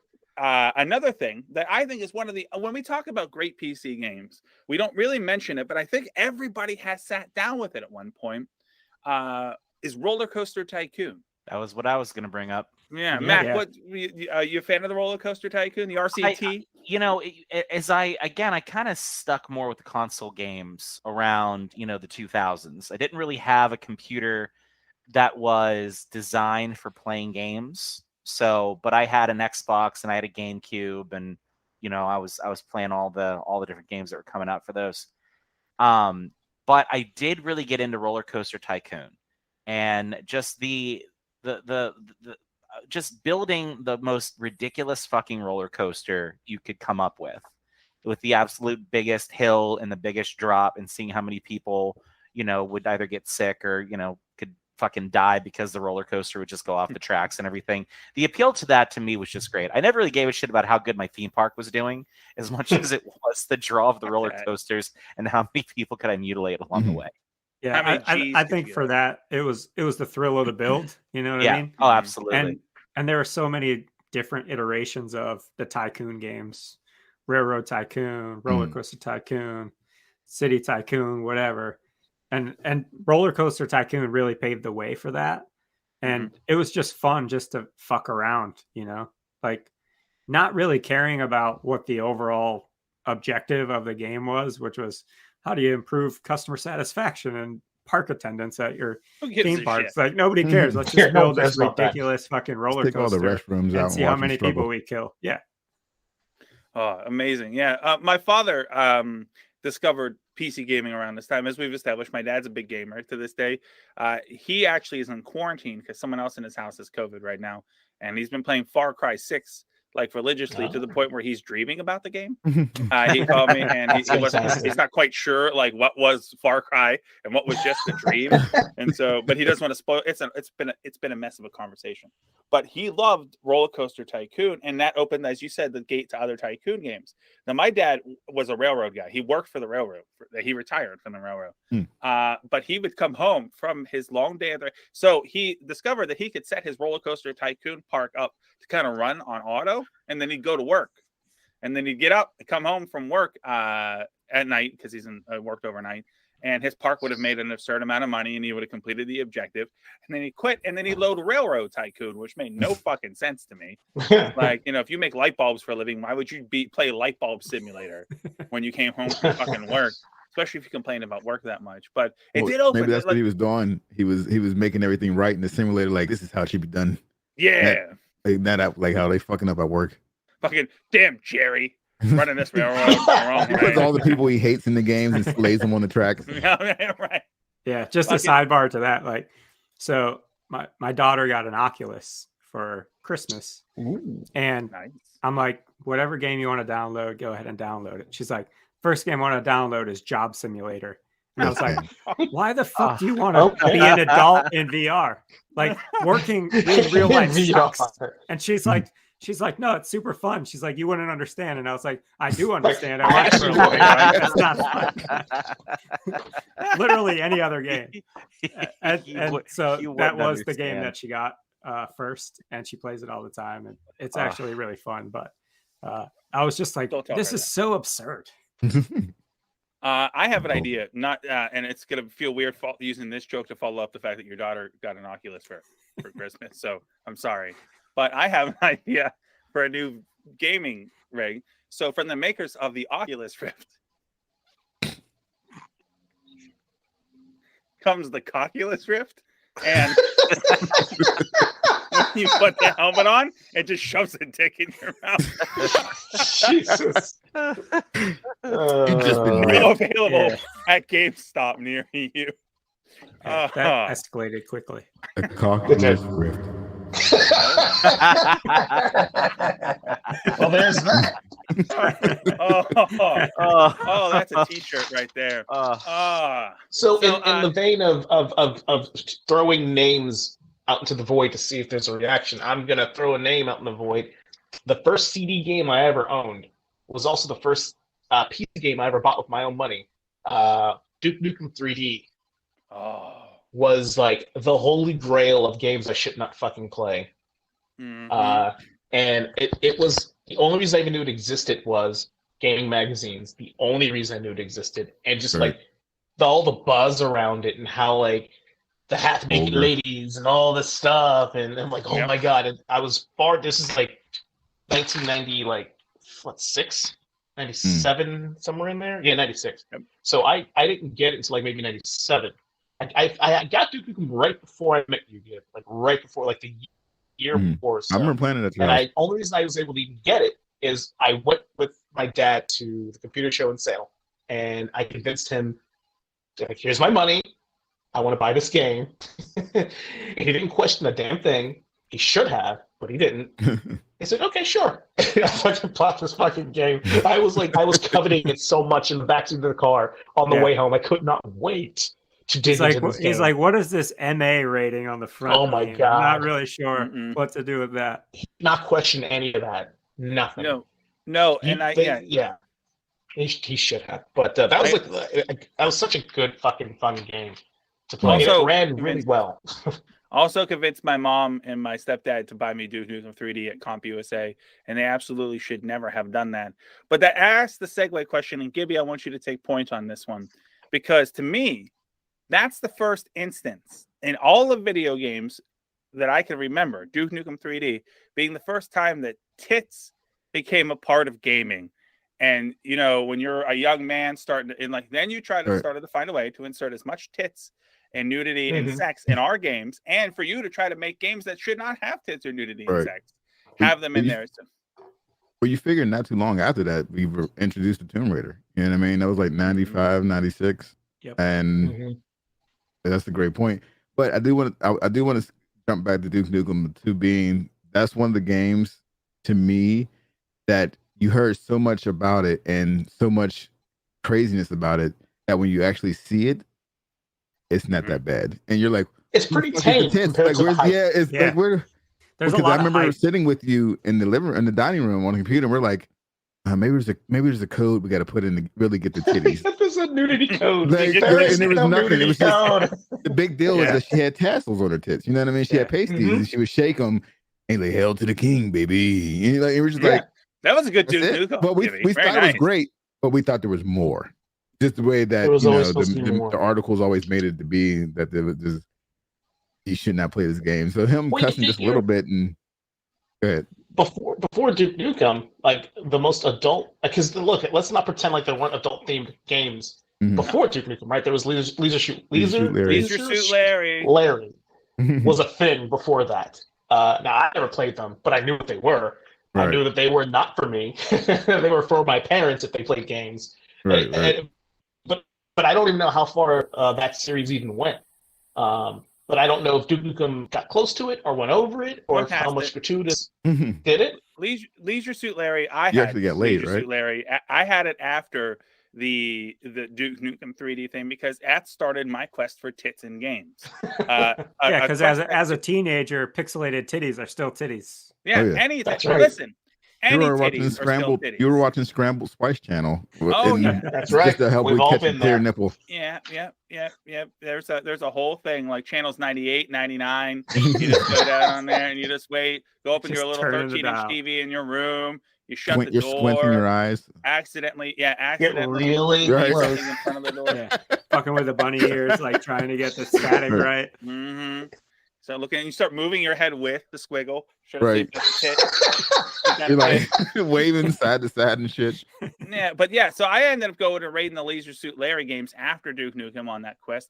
And the most racy thing is a bunch of jokes that, especially when you're a teenager, you don't quite get. Like, how did they make a sex joke about the Dewey Decibel System? They did. Well, it didn't really land. But you could eventually, at the end of the game, the whole point of it was a bunch of other characters are implied to be fucking off screen, but you could then fuck off screen, which is like the whole concept. But the game, it is a metaphor for being a grown-ass man. That the entire game leads you on this quest thinking you're about to get laid at any moment, but then hours and days and months go by and it still hasn't happened. And then when it ultimately happens, you're like, whoa, what the fuck just happened? You know, like a post-nut clarity kind of thing. Right. That's what leads. It was preparing us. We didn't know. It was a life lesson. It's like ultimately you're gonna have to work harder for this than you think, and you're gonna spend a lot of money. It's a setup for disappointment. Is all it was. Yeah, the way you're describing that, Noah, reminds me of like my mid-20s. It reminds me of my mid-30s, and I've been married for my entire life. You know, like I gotta fucking have like requisition forms filled out like it's a fucking military supply office. Like, hello, love. I would like to request vaginal access today. It's like, request denied. Consult a superior. Like, no. I filled out the paperwork. The requisite forms have all been filed, signed in triplicate. So, back to titties and video games. Yes. A little, somewhat of it. I'm gonna get my first sidebar. I download on it's PC game related because I downloaded something you can only get on PC. It's called Launchbox. We talked earlier about getting ROMs and emulators and stuff. Mm-hmm.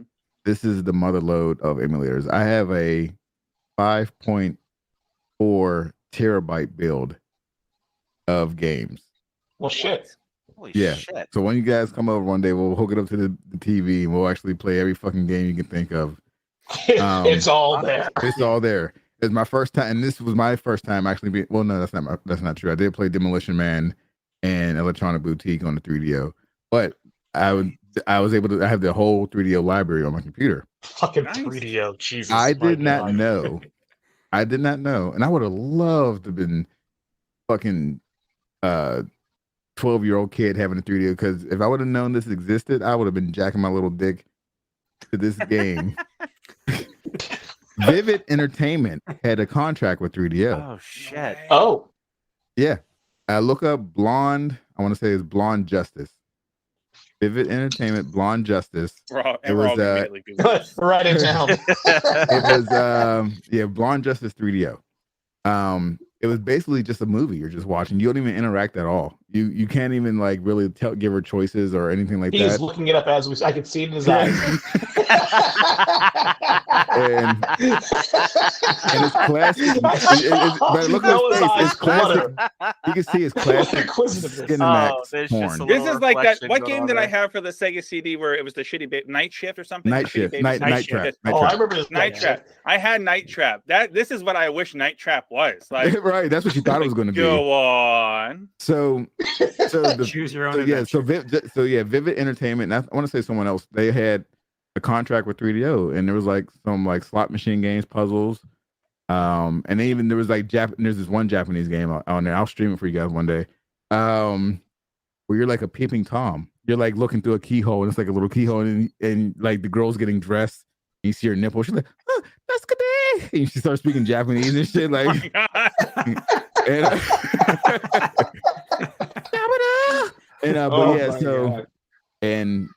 it's good stuff. Yeah, titties and gaming has been around since I was like 94. So yeah, if I was a 10-year-old kid with a 3DO, man, I'm sure my dad would have owned the games. I would have had to pull him out of the same. I would have had to pull him out the same drawer as his tapes and magazines and stuff. But I'm sure he would have had those damn games for sure. You're like, I learned it from watching you, Dad. I learned it from you.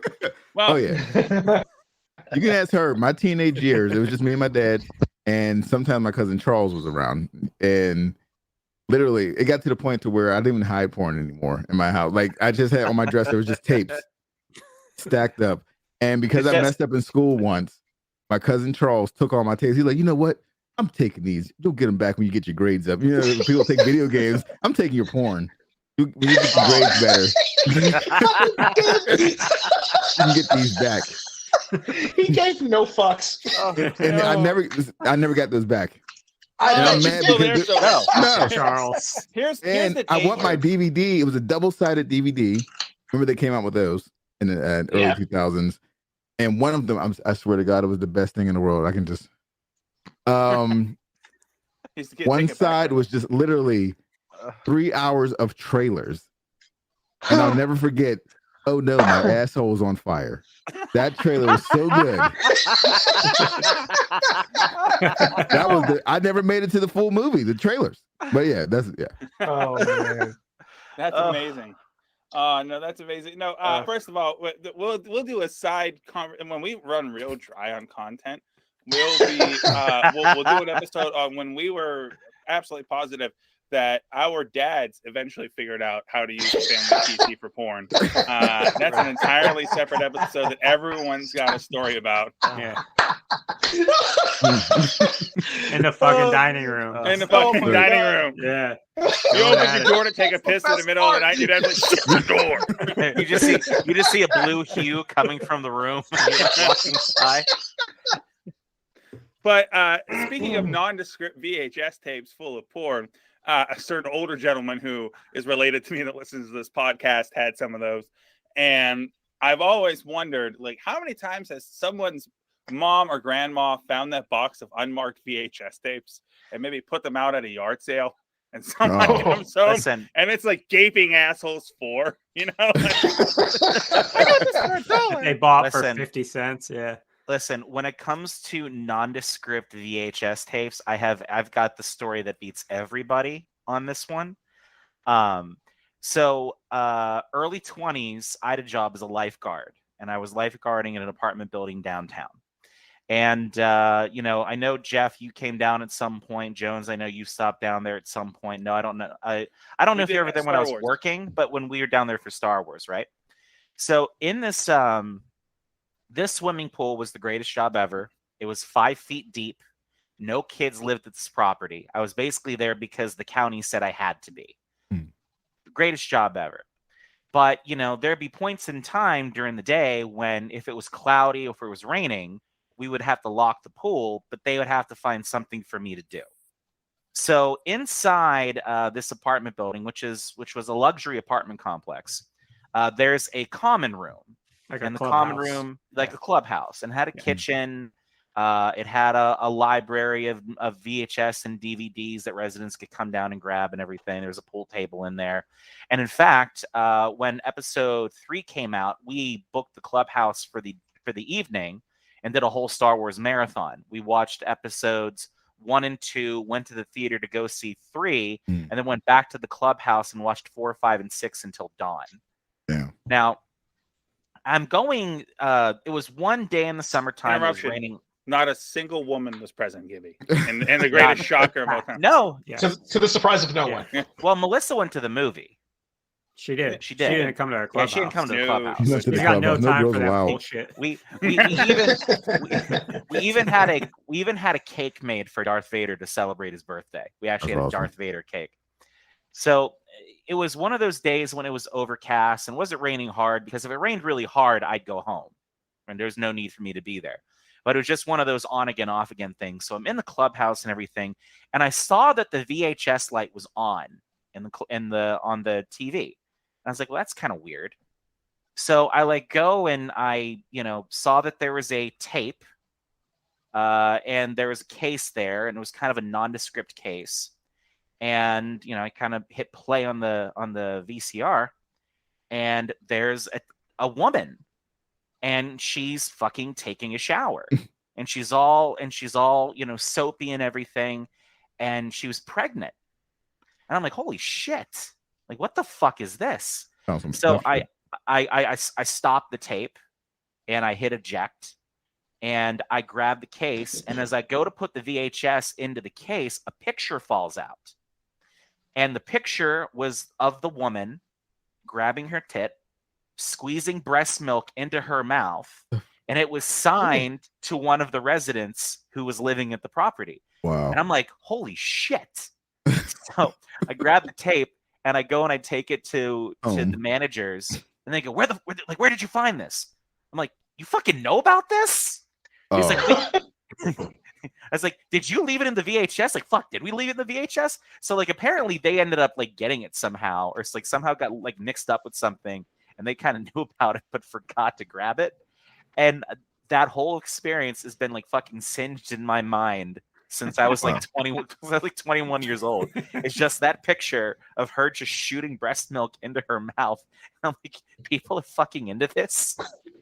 Yeah. Everybody's Myself. into it. Yeah, everybody's into something. Yes, sir. You don't fucking know until you know. But that's Years crazy later, for it we to be would that be- early to see. That's like, what's that movie? Sinister. It's like you found one of them fucking tapes, Yeah. and you're like, what the fuck?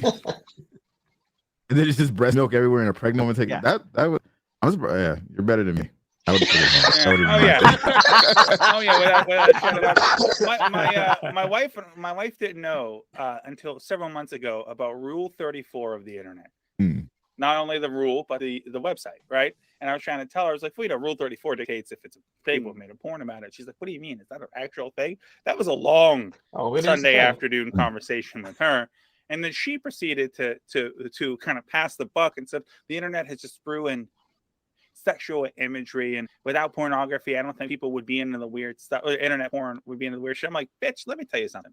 Like, if without internet porn, what I would have done, and still could possibly do to this day, is I would have fucking taken sticks from the backyard and made like a wicker man with tits and fucking jacked off to that, right? That's what the movie The Wicker Man should have been about. Oh my god. Nick Cage is involved. Just Nick, either way, just Nick Cage. Oh no. Well, speaking of busting a nut, to build a gaming PC in this era costs multiple nuts, busted over multiple installments, especially with the idea of crypto mining just hogging all the PC guts out there and really driving the market up. But let's go around. Gibby, I'm gonna let you go last because you definitely have the largest flex on this. But I'll start it off. Like, what's our current PC, if at all, gaming setup? And I have two. One is like it's a base. It's like a Dell Optiplex, low profile that I kind of ganked up to be able to play Steam. I'm more interested that when the PC that I built to play Jedi Outcast and Age of Empires 2 and Civ 3 and all those games really well, and the Total War games, when that became obsolete, I stopped PC gaming, dedicated to the consoles. But when I became a grown-ass man with a little disposable income, I wanted to play all those games that I missed. Civ 4, all the Total Wars that came off, and all the extra red alerts and stuff. So I built a PC I can handle modern games, but I mostly wanted to play all the games that I never got to play from like 2005 to today. Speaking of those games, Noah, yeah, according to Xbox, you've been logged into Civilization 4 for like the past month. Like, I have. Every time I get online, you're like, it's like, he's playing that. I was like, is he really playing that, or is it just running in the background? I don't fucking know anymore. It's running in the pause. What I leave it open on, because I have multiple gaming stations around this house. Whenever I'm working and I'm rendering video, or spoiler alert, I edit video for a living to the people listening, and I'm like exporting and I'm waiting for some sort of useless bullshit to process, I'll just go on Civilization for a couple of turns, and then I'll pause it and I'll turn the TV off and I'll go back to work, and then I'll go upstairs because I have a family that does not consider my time to be my time. It's their time. So it has been nonstop on Civilization 4 for a long time. And it won't be until the power goes off or I finish that Civilization game, which it's Civilization, so it won't take any time. What's going to happen, Noah, is that the Civilization game's going to end when your fucking avatars knock on your front door. At the rate that you have that shit running. The Polish people knock on the door. They're like, seriously, though. Like, let's get to the money here. But the second, and this is the one I'm always excited to talk about, and Doc knows this, but there was a game that came out right when he and I started living together called The Movies. And to me, it's I fucking love that game. The most ambitious game I've ever fucking played in my life, right? And all of the PCs in our lives were not good enough to handle the movies. Nope. I never fucking forgot about it. So what I did was I bought the movies off of eBay and I built a Windows 7 PC as good as I could do it. So I can run the movies on full specs, full notches, all the way up. And so I have a gaming PC that only plays the movies. That's awesome. That's what it is. Awesome. That's what it exists for. So that's just one of those things. It takes so long to play it. I have fallen asleep playing it once or twice because I only can play it at 1 o'clock in the morning, and I'm like in the 30s, and it's terrible, but there it is. So, Jafar, do you have a gaming PC running in your house now? I do not, unfortunately. a few years ago, and by a few I mean probably 5 to 8 years ago, all of my computers got switched over to Mac, so I'm 100% Mac home now. I don't have it. I don't have it configured to play games. I have a MacBook, which is what I'm recording off right now, and then I have an iMac upstairs, which my kids have Steam on. My kids are 7 and 12, so they play Roblox and they play a bunch of shit that they download on Steam on both of those. But myself personally, I don't play on my PC or my Macs anymore. I just strictly stick to the consoles. Maybe one day, but right? a lot of fond memories playing a lot of games. And I know when we were doing like round robin talking about games, a couple of things I wanted to mention was Doom and Quake. So like Doom in particular sort of revolutionized first person shooter games for what they are current gen now, even on the consoles. Revolutionized 3D graphics in particular. Once Quake came out, it opened it up to sort of outside parties contributing to that. And I mean, myself, I took a course in college on building level designs for Quake. And we built the levels in 3D Studio Max. We uploaded them into Quake. We got to play them. It's cool. It introduced gamers to online multiplayer, which is a standard now today. And I think all of those things have sort of helped build gaming in general up to now. And maybe at some point I'll get back into the PC gaming side of things. But for now, I'm sticking with the consoles. But it has a special place in my heart for like where I came from to where I am now, and where the video game industry is in general. Although I don't think most, because of the accessibility to games and content and shit, like developers aren't like solely focused on building games for PC anymore. But a lot of the AAA games, at least. Yeah. Well, but a lot of the older stuff, everything's open source now. It's not like your PC games you're not buying outright anymore like you used to. So the landscape has completely changed, but I think there's a special place for it for sure. I'll comment on that real quick here, Jeff, just because, when you're talking about the real pinnacle, I think you'd say, of PC gaming was when PlayStation and Xbox weren't there yet. I mean, you could argue at this point that a PlayStation and an Xbox today is PC gaming. So, I mean, there really isn't much of a difference. There isn't a difference like you had before. And I always said, like, when you talk about playing NHL 97 or NHL 98 on Sega and Super Nintendo versus playing it then on a PC, there's a huge difference. You can almost argue now that everything we play is actually on a PC at that point. Yeah, and there was a certain point where there were a lot of things that were PC exclusive, Doom, Quake. I think the last game that I purchased outright was, the hell was the name of it? It wasn't the original Alice game. It was the sequel, Alice Madness Unfolded or whatever it was called. But it was like a fucked up version of Alice in Wonderland. I remember that. And it was fantastic, but it was PC exclusive. And now all of the games that we've talked about to this point, with the exception of Quake, I think, are available on Xbox Game Pass.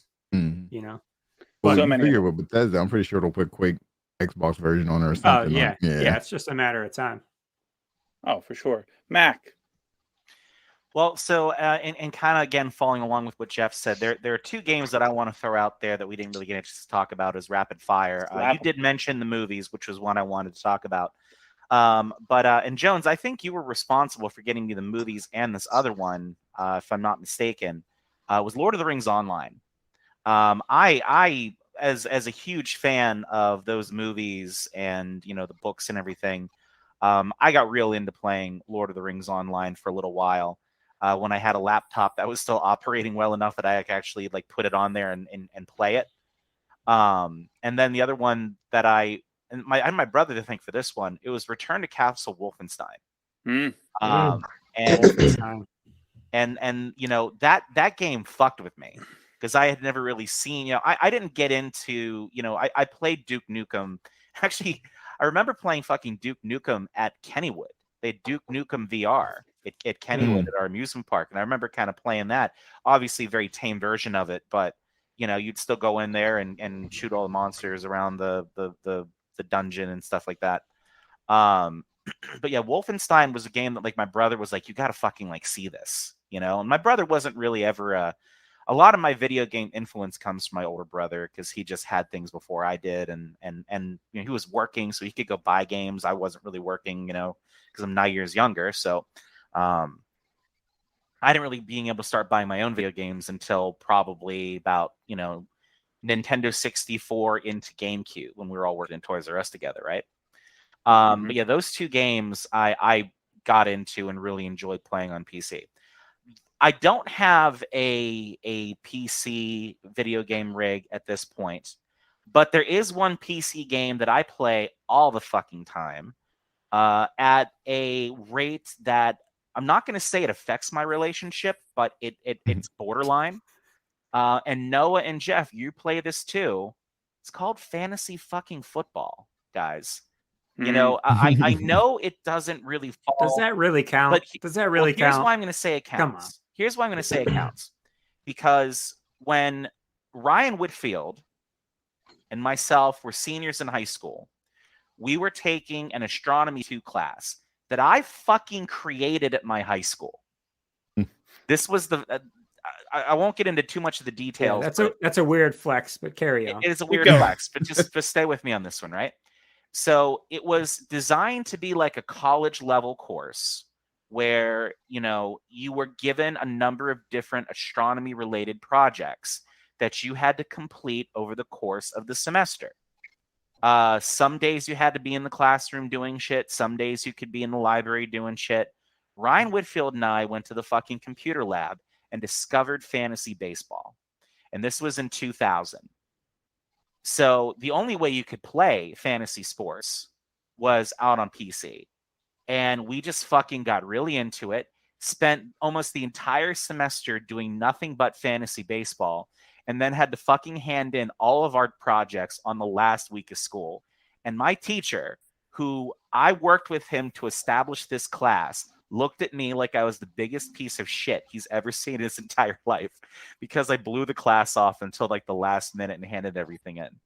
There was this one project we had to do where it was an astronomy definition project, and you had something like 88 terms you had to define, and you had to do a big visual display on all these terms and everything to make it visually interesting. And I just fucking took white poster board and a black Sharpie and just wrote them all out. And that's what I handed in, because it was like dire last minute to get fucking school done.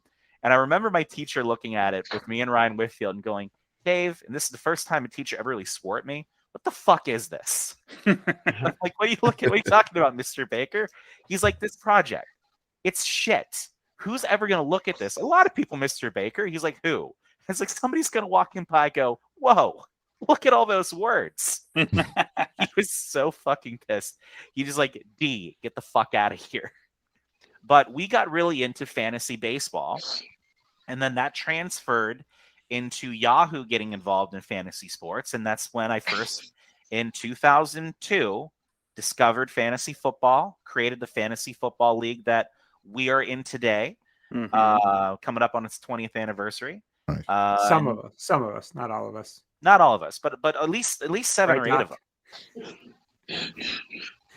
But like, so I will go ahead and say, like, even though it's something we do now mostly on our mobile phones and everything, is that fantasy sports I think originated as an online game, and I'll go ahead and say that that's the case. So before we get going, 2 things. One, tell Mrs. Jones we said hello.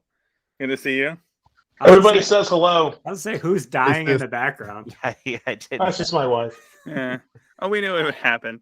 But 2, what the fuck They is can all this? hear you coughing.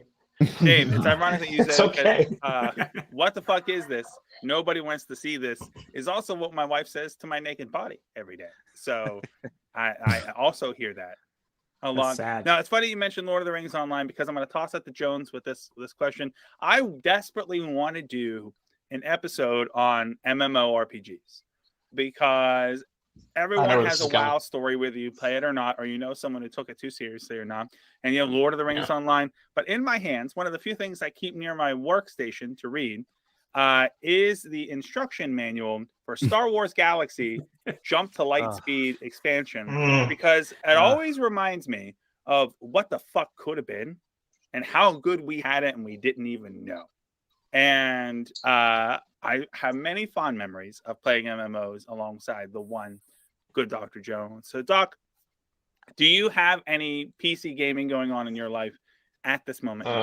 No, I have an Xbox Series X, and that's about as PC as it's getting right now, unfortunately. However, so the plan is, like, my tunnel vision here is I want to this year. I've been putting it off for a long time because I console game more. It just it takes up less space. It's variables to play. My Xbox, unless it's a 360, is going to red ring on me. You know, like nothing's really going to happen. I have to really maintain it. However, what I want to do this year is, depending on how things go, not even monetarily, just like as long as it reviews well, I want to get a Steam Deck this year, real fucking bad. I don't know how familiar you guys are with Steam Deck, but you know, PC gaming in your hand, I can plug it into my gaming monitor. It's like having a PC right there. Like it is a PC basically. So that's my plan, because even though I agree, Jeff, that you know most games you can pretty much play on console now. There's a lot of games that are never going to come to console that are PC only that I would love to play, like those like Valheim and games like that are never coming to console, and I'll never get a chance to play. But I would love to just fuck around and spend the $13 on a random Steam game that everybody's playing and just see how it turns out. But yeah, there's so many indie games. So many indie games on Steam. Yeah, and just a sidebar on Microsoft. So I don't know if any of you have experienced the same, because none of you have made it public, but fucking Halo Infinite. So I'm 70% through fucking campaign, and my save file goes corrupt. Oh shit. So I hop on Reddit. The cloud. Apparently there's a known glitch that if your controller dies and you switch from one controller to another one, it logs you in twice and it corrupts your save file. I've been going back and forth with fucking support at 343, and they're like, sorry, maybe you should start over. And I'm like, maybe you should start over. Like I've completely lost interest in Halo Infinite now. And it's like, yes, multiplayer works, but like you go to campaign and it doesn't even load. It goes 3, 2, 1, and then it just stops. And then it'll sit there until you turn the fucking system off. Wow. Like, this is fucking bullshit, man. So my heart goes out to you. So with that in mind, I have an idea. So I myself started the campaign when it, month or whatever ago, and I was all fired up, and I started playing it, and I'm having a good time with it. And I just kind of, once you got to the open area, and you start really seeing this sandbox that you have, and all the fun shit you can do, I went, I can't do this myself. I won't do it. If it were more of a linear game, I'd have beaten the game by now. But because it's such an open world game, you can do whatever you want. Coming until fucking May, I'm just gonna wait till multiplayer comes, because I need to experience this with other people. Because the shit you can probably fucking do, like with like 2 or 3 other fucking people, would be so much fun. Like storming those outposts, and one goes by air, one sneaks in, that just like there's so many weapons and so many vehicles and so much shit to do. Like, nah, I'm doing this with other people. So Jeff, if you find yourself in May interested in starting over, I will gladly start over, because I didn't get very far, unfortunately. And I like, so maybe 2-3 hours, and I started, and I was like, I'm good. But yeah, man, just take that as an invitation. Well, and all of you motherfuckers, by the way. And so support was like, they're like, well, were you able to play the first mission? And I was like, I was over halfway done with the main campaign. And they're like, oh, yeah, that's a known issue. We're working on it. I'm like, what the fuck, man? And even all the shit that you unlock, all the multiplayer shit that you unlock, all the customization that you unlock, That's fun too. like once your shit's corrupt, like it's Oh corrupt. my Like God. it's Oh yeah, I would just uninstall. reset to 0. And I was like, I have no desire to even fucking play Halo right now. That brings back a problem I have with game testing these days. Is that all games have evolved so much since they were 10 years ago, 5 years ago, even 20, much less 20 years ago. That game studios have essentially pro gamers, esports gamers, testing their games out for them, which is great because they play so religiously and so methodically that they can get a lot more testing than casual testers can do. Yeah. But every studio needs at least one complete fucking idiot game testing their games to do the dumbest shit that nobody would ever do.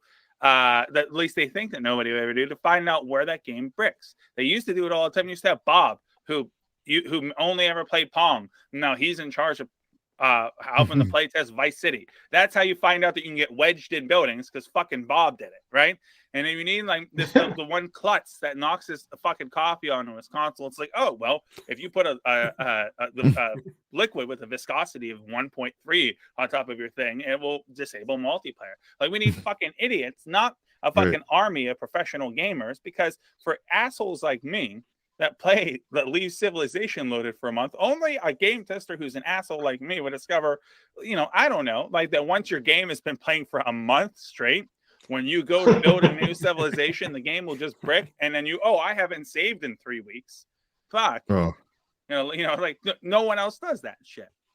But I too have only played multiplayer on Infinite, and been waiting for this proposed single player campaign multiplayer that you told me about. You gave me the heads up, talk about that. So I haven't invested in that yet. So maybe we'll have a good clan run doing that. Yeah, regular like multiplayer deathmatch works fine for me. I was playing it last night, but campaign won't work. It's completely brick. That's such a fucking bummer. Unless I start over, and I'm just waiting to hear from support. It's a pain in the balls. See, that's why the game's called Halo Infinite, because it's going to take you an infinite amount of time to finish the fucking campaign. I don't think anyone really plays Halo by themselves anyways. They're like really finish it. Like, I think it's always enjoyed multiplayer, like the campaign. Yeah. I remember you guys were talking about Halo. Yeah, right, exactly. I was like, I remember you guys in the Halo episode. I was kind of mad at Jones for leaving this out, but we beat the game co-op on Legendary. I don't remember that. I remember. I remember, but I don't. You don't remember the secret ending I remember the secret ending, but I didn't realize you were with me when we did it. I don't know why it was gone. And I want to say it was before you moved into the apartment. I want to say it was definitely at my parents' house. 100%. Yeah, and we beat it in your room. Pause. And I remember what was the black guy, the commander? Johnson. It was him and an elite, Covenant elite. Hold me. Hold me. And they hug each other as the Halo is blowing up. Yeah, so I don't know if he's a ghost in the rest of the games, because he blew the fuck up right there. He definitely did blow the fuck up. But Halo is, to me, like, I got bored. I was enjoying Infinite. I think I got maybe to the second mission or the second stage. I'm like, all right, it's kind of lonely. And so I just kind of like, I'll do this later. So when multiplayer comes out, I most definitely will play. Yeah, there isn't a single Halo game that I haven't actually played all the way through without Aaron Steinberg. That was always one of the. You always played at least games. Co-op or 4 players. Well, yeah, we would always go co-op because he would always get the game like opening night. Like, I remember, like, we would go stand in line, he would get it, I would just go down to his house and we'd play. And then of course we lived together for a while and did all that shit too. So yeah, I couldn't see a lot of appeal just doing that solo. Right. Yeah, and just to tie that all back to PC gaming, Doom really revolutionized how multiplayer worked and being able to play co-op. Mm-hmm. And some of my favorite games are co-op games. Halo, Gears of War, which is one of my all-time favorite game series. And to play co-op with that is so much better than just playing straight campaign by yourself. Yeah. Like, it's a completely different experience. And it's great to be able to experience, playing through a game and getting it to completion with somebody else, because it's like we fucking did this together. It's not just not just me Right. with a fucking controller in my hand, like, and to be able to communicate back and forth, because you know in the early days of multiplayer gaming, like there wasn't an actual communication component with it. You couldn't hear each other talking. It was just like, all right, we're playing together, but I know you're controlling that guy and I'm controlling this guy, but we're not actually communicating. And with the way the games are now, it's more fun to play together. Oh yeah, like the feeling of beating the first Halo, where someone's driving the Warthog and you're in the gun and you're just hoping they don't fuck up and crash. But you can't tell them like, why are you fucking this up for me right now? Like, the same thing in the first Gears when the driving mission, you like got to shine the light on the fucking shit and someone fucks up the light. Yeah, great times. But on the flip side, it evolves to the point where there ain't nothing cooler. When you were in Halo 3, one of you was Chief and one of you was the Arbiter. Fucking heading towards the end of that game. Buddy cop mode. Oh yeah, dude. So badass. All right, Gibby. This is your chance. We all know you as the most serious rig. You got a fucking fully beautifully lit, by the way, if I could say. Jeff and I can absolutely appreciate the lighting you got on your chroma key in the background. I got such a glare off my fucking forehead right now. It's ridiculous. Fucking great. What rigs are you working with right now? Display. Flex all you want. All right, so to start it off, so I have three PCs. I have a gaming rig, a streaming rig, and I guess it's a Mac, so it's not really a PC, it's a Mac. I have M1 Mac Mini for editing and stuff like that. I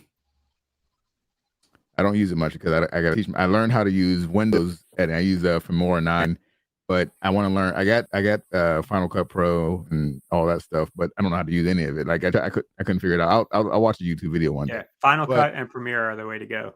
Yeah. But also DaVinci Resolve is coming up fast as far as an open source editor goes. So I think in a couple of years it'll have a lot of functionality. That is a separate geeky conversation for all of us to have. Gib, you got a lot of people here that use Final Cut and Adobe Premiere and everything editing software. So reach out. You get any questions, man, just reach out. Okay, I will. Yeah, because I want my content to be better. I want it to be actually edited instead of me just putting it out there and like, you'll get to the good part when it happens. Don't just fast forward that part when I walk away from the screen for 20 minutes and come back.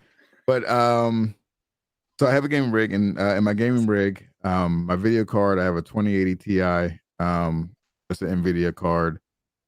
It cost me about $1,200 alone just for the card. My processor is an AMD Ryzen. I want to say it's a 7 3800X. That was about 400, maybe close to 5. Motherboard, all that stuff, regular motherboard. 64 gigs of RAM. That's about a couple of SSDs. I got that 10 terabyte hard drive that I use for the emulator I told you about. And then my streaming rig, I think I have just a 1660 Super because it has a better codec processor on there. So it's great for like processing the stream. And I use it just for that alone. And then, like I said, the Mac Mini. I have a 2 monitor setup, one for the gaming rig, one for the stream rig, and the third monitor for the Mac. And that's about it. I got a Go XLR mixer, the Stream Deck, the Elgato Face Cam, the lights, the green screen. It's a pretty powerful PC. I can pretty much run anything. I had no problems with Cyberpunk when it came out. A lot of people did. I mean, the game was buggy, but it wasn't nowhere near how it was on console. I actually enjoyed the game a lot. I hate that it has a bad rap because the game is really good. I'm waiting for that next gen patch, man. I don't know if it's ever happening. I don't think it's supposed to happen this second quarter, I believe. Okay, I hope so because I want people to really experience it. There's 2 types of games and how you handle an unsuccessful launch. There's Cyberpunk, which is look at this flopping dick. We'll fix it eventually. But hey, we got Keanu Reeves. Yeah, we got Keanu Reeves. That'll be fine. Even though we're gonna say he played the game, but he's never played the game ever. Flopping dick, though. Check it out. We'll fix it eventually. To be continued. And then there's No Man's Sky, which doesn't have to go as hard as it does for us. random like, oh, hey, by the way, it's a Tuesday, so here's another 55,000 hours of content. Do you ever want to have a conversation with a space monkey? Well, guess what? You can ride it now. You can fuck that space monkey. You're welcome. Is the guy who did man, what the fuck is the name of the game again? No Man's No Sky. Man's No Man's Sky? Sky. Sean Murray. Is he still around? Because I remember he did so much press before it came out, you know, hyping us up, and then we got what we got. But I feel like he disappeared, and someone else took over and fixed it, or unless he was just in a dungeon nonstop working. It's still his baby. It's still him. Yeah. Okay, he's avoiding lawsuits like crazy. I'm gonna fix this shit. Yeah, like and the reason he disappeared is because it was the whole studio went, you know, head down to continue to polish and try to get the game to the point where we thought it would be when it launched years ago. And I'm a big fan of that game, that franchise. Even though I was you know, bitter at its launch, but I'm glad that it is what it is now. Yeah, because I remember you wanted to buy a Surface just to play that game. Only reason I wanted one was to play No Man's Sky, and it was a shit ass game. Yeah, and I was working at GameStop at the time, and I remember getting a lot of trade-ins on PlayStation because it was a PS4 exclusive at the time. Yeah, and I remember playing it and thinking it was really cool. I still think it's amazing just going off into the atmosphere. Like that to me, that's still my favorite part of the game. I don't care about the exploring stuff. Just being able to go up and take off and come back down anywhere else is really cool. You know what I mean? I do like. I think you told me I should give it another shot. I think I will get it on PC, and actually, I probably own it, to be honest with you. That's the problem. That's another flex. Like PC gamers are the most. Look how big my dick is, but I don't actually use it. It's a big dick. I don't stick it in anything. Yeah, I buy it just to say I own it, but I don't actually play it. I don't play a 14-inch cock that you're asexual. Yeah, right. I'm not interested in any of this. I have my Steam library. I want to say it's over 400 games, and let me see. Actually, probably way over 400 games. Library. It's just 492. Oh, 492 games, and I only play one right now. And that's the thing with PC. Like, you find a game, and that's the only fucking thing you play. Hammered in there, man. I don't know if you guys heard of Rust or seen it. And they actually just came out on console. I love this game so much, I bought it on the Xbox just to see how it would be on console, see if I could shit on people because I have the knowledge. But it's so hard to go back from playing mouse and keyboard to using a controller. So I was missing cutting a tree, like a tree that's not moving. I'm like missing axe swing. Like, fuck. Like, so I have right now, I'm such a loser. I have 3,583.9 hours on Rust right now to this day. Wow. Yeah. But the thing is, the game, I don't recommend anyone playing it at all. Don't ever buy.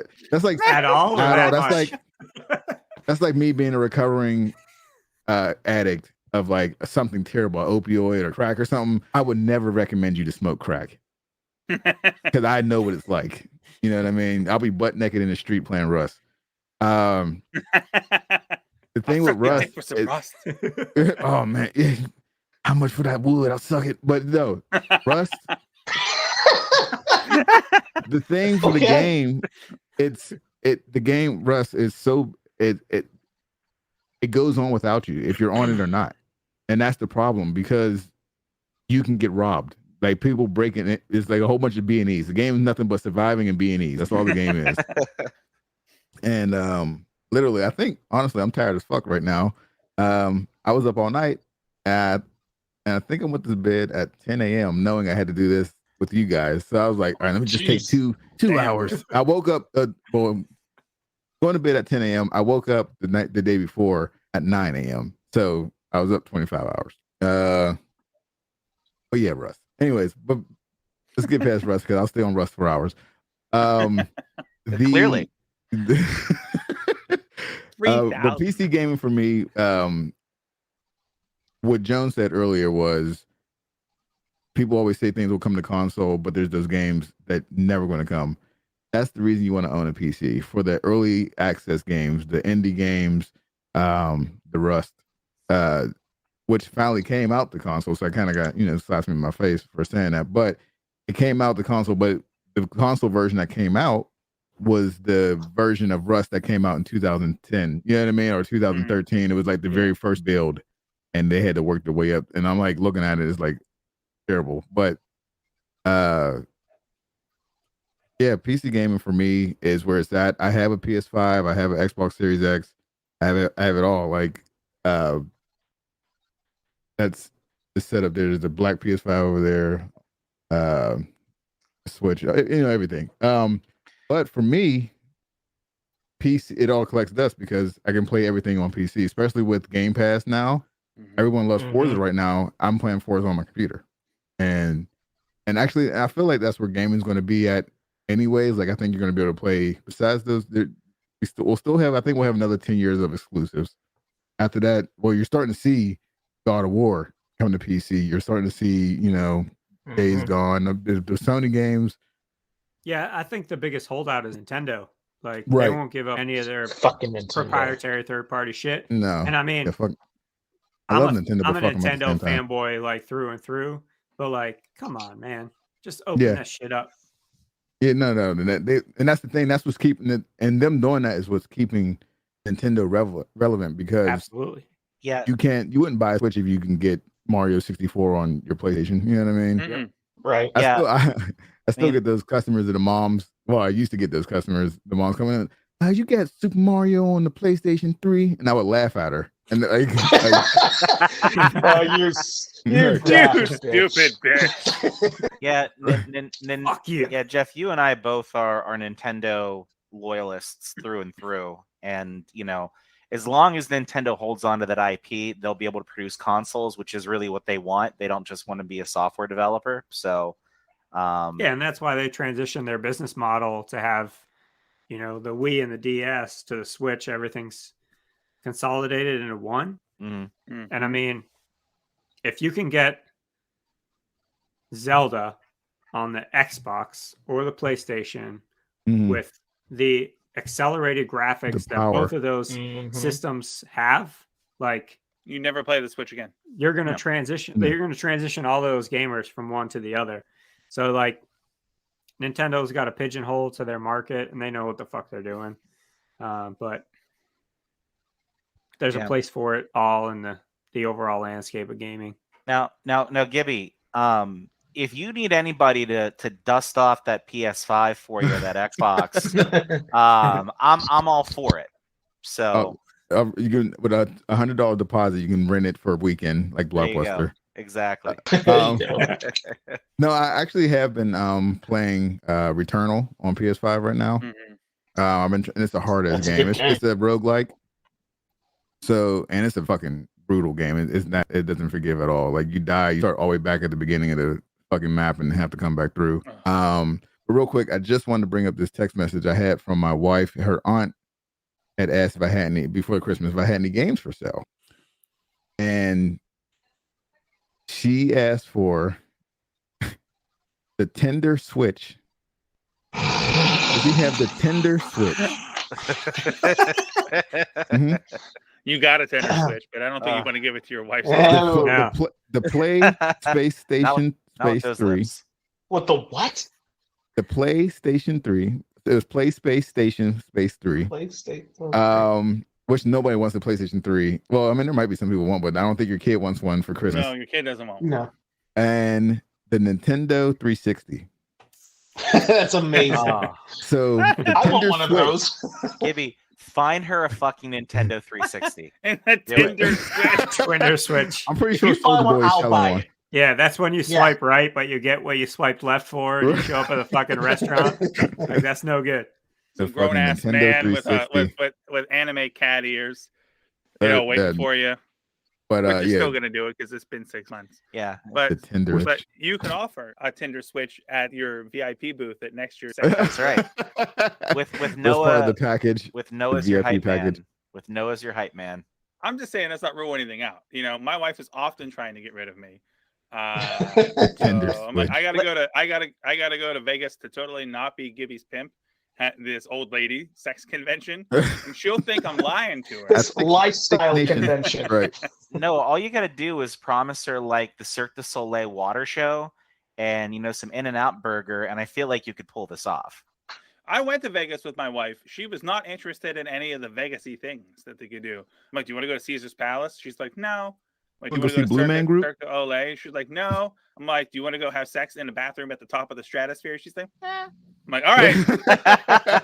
We can Let's do do that that. We one. got One out of one. three is not bad, right? 1 out of 3.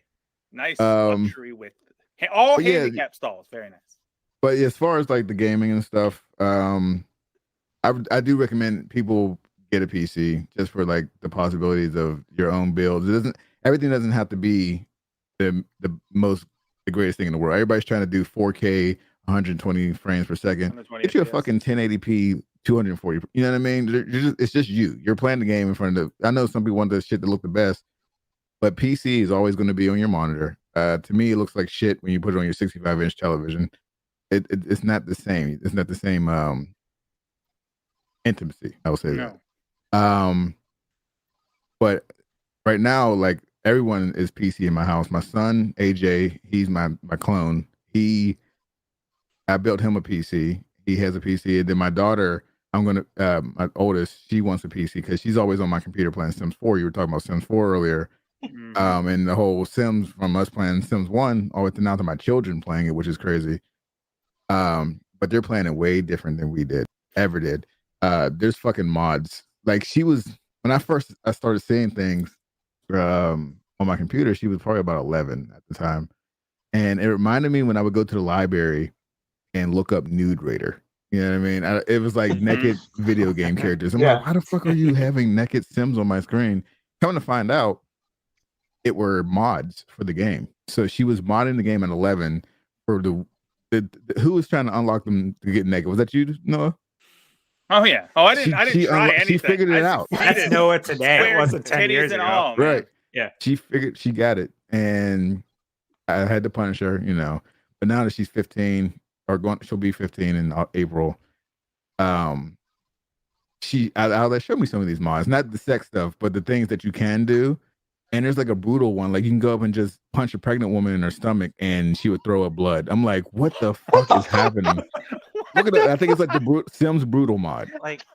And she's like beating the girl up, pulling her hair, punching her in the face and stuff. I'm like, holy hell! My God. And next thing you know, that video's on Facebook. Sims evil. The Sims are actually happening live. We've actually downloaded a chip into people's cerebellums, and it's controlling them. Like that's actually where the metaverse. Everybody's canceled at that point. Right. So Grand Theft Auto isn't even doing that, boys. Abortion on the Sim. She really punched her in the pregnant stomach. She threw up and lost the baby. She cried. The fucking Grim Reaper came. Holy shit! Wow. Yeah, it's deep. But she got away from that. Like as she's growing girly. She got older. She got away from the death and mayhem. Yeah. So now all the characters have big butts and holes cut in their jeans, and and normal hair, like black girl hairstyles, like however they want to have their hair and stuff. So that's what she does, like the makeup mods and everything. She's into like the makeup tutorials and all that stuff now. So she got away from punching pregnant women in the stomach to just put makeup on. Like how the game was originally supposed to be played. Like, you create your character. That's a hell of a character arc for your child, by the way. Right. Yeah. She's come a long way. That's good. Like Game of Thrones didn't even fucking end that way. Of all the things I expected to have said with the 5 of us on an episode today was, well, she got away from punching pregnant women in her stomach. I'm proud of the work she's put in. She'd throw up blood, the Grim Reaper would show up. Yeah, she did her time, insane. But she came around. That's good. We'll take the little ghost baby away. It was like a Witcher quest. But oh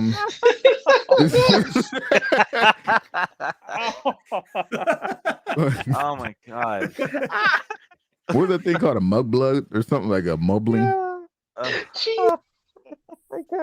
Yeah, the fucking red baron, the bloody baron. That game is so hard to get through shit like that. The bloody baron. Everyone knows that.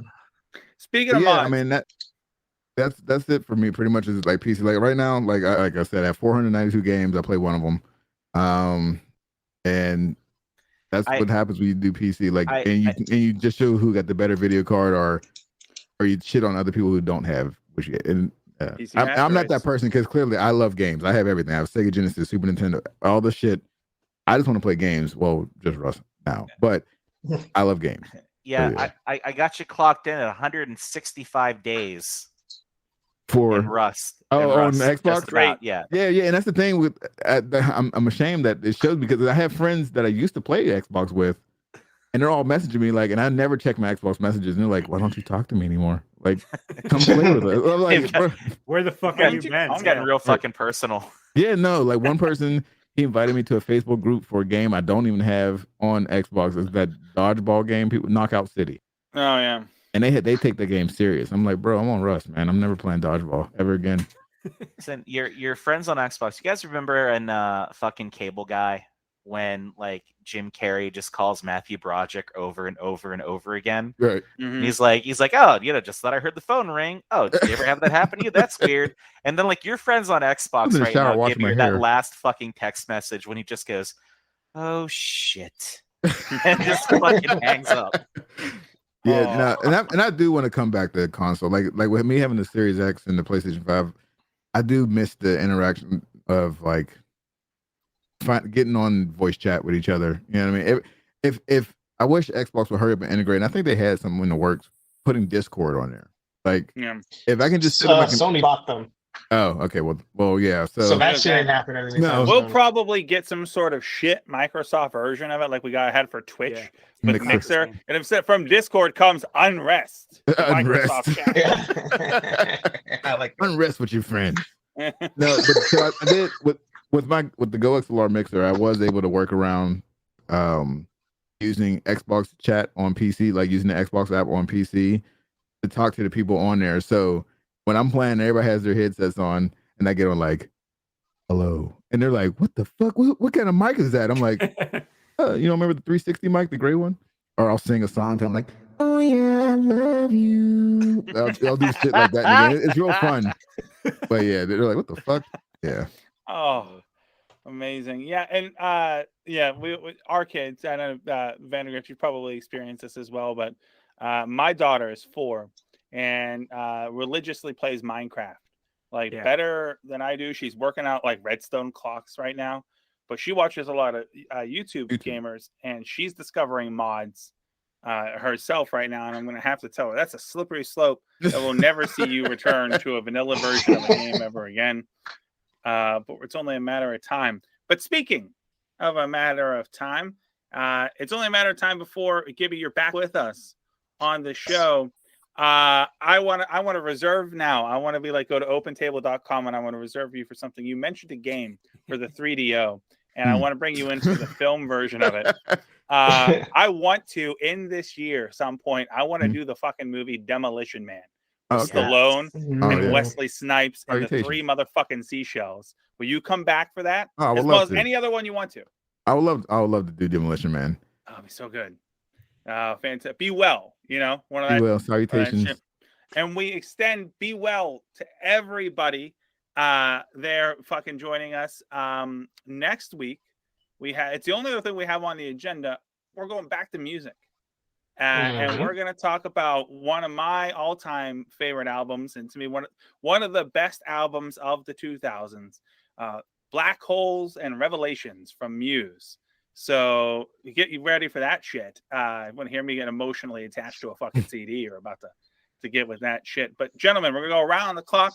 Final word on your PC gaming roots. Let's go with it. Let's go, Doc. Lead us off. And it's wild. Like every time we have these episodes, especially ones where we have to like really think about our childhood on some level, there's just never enough time in our episodes to get out everything that you want to say and the things you want to express.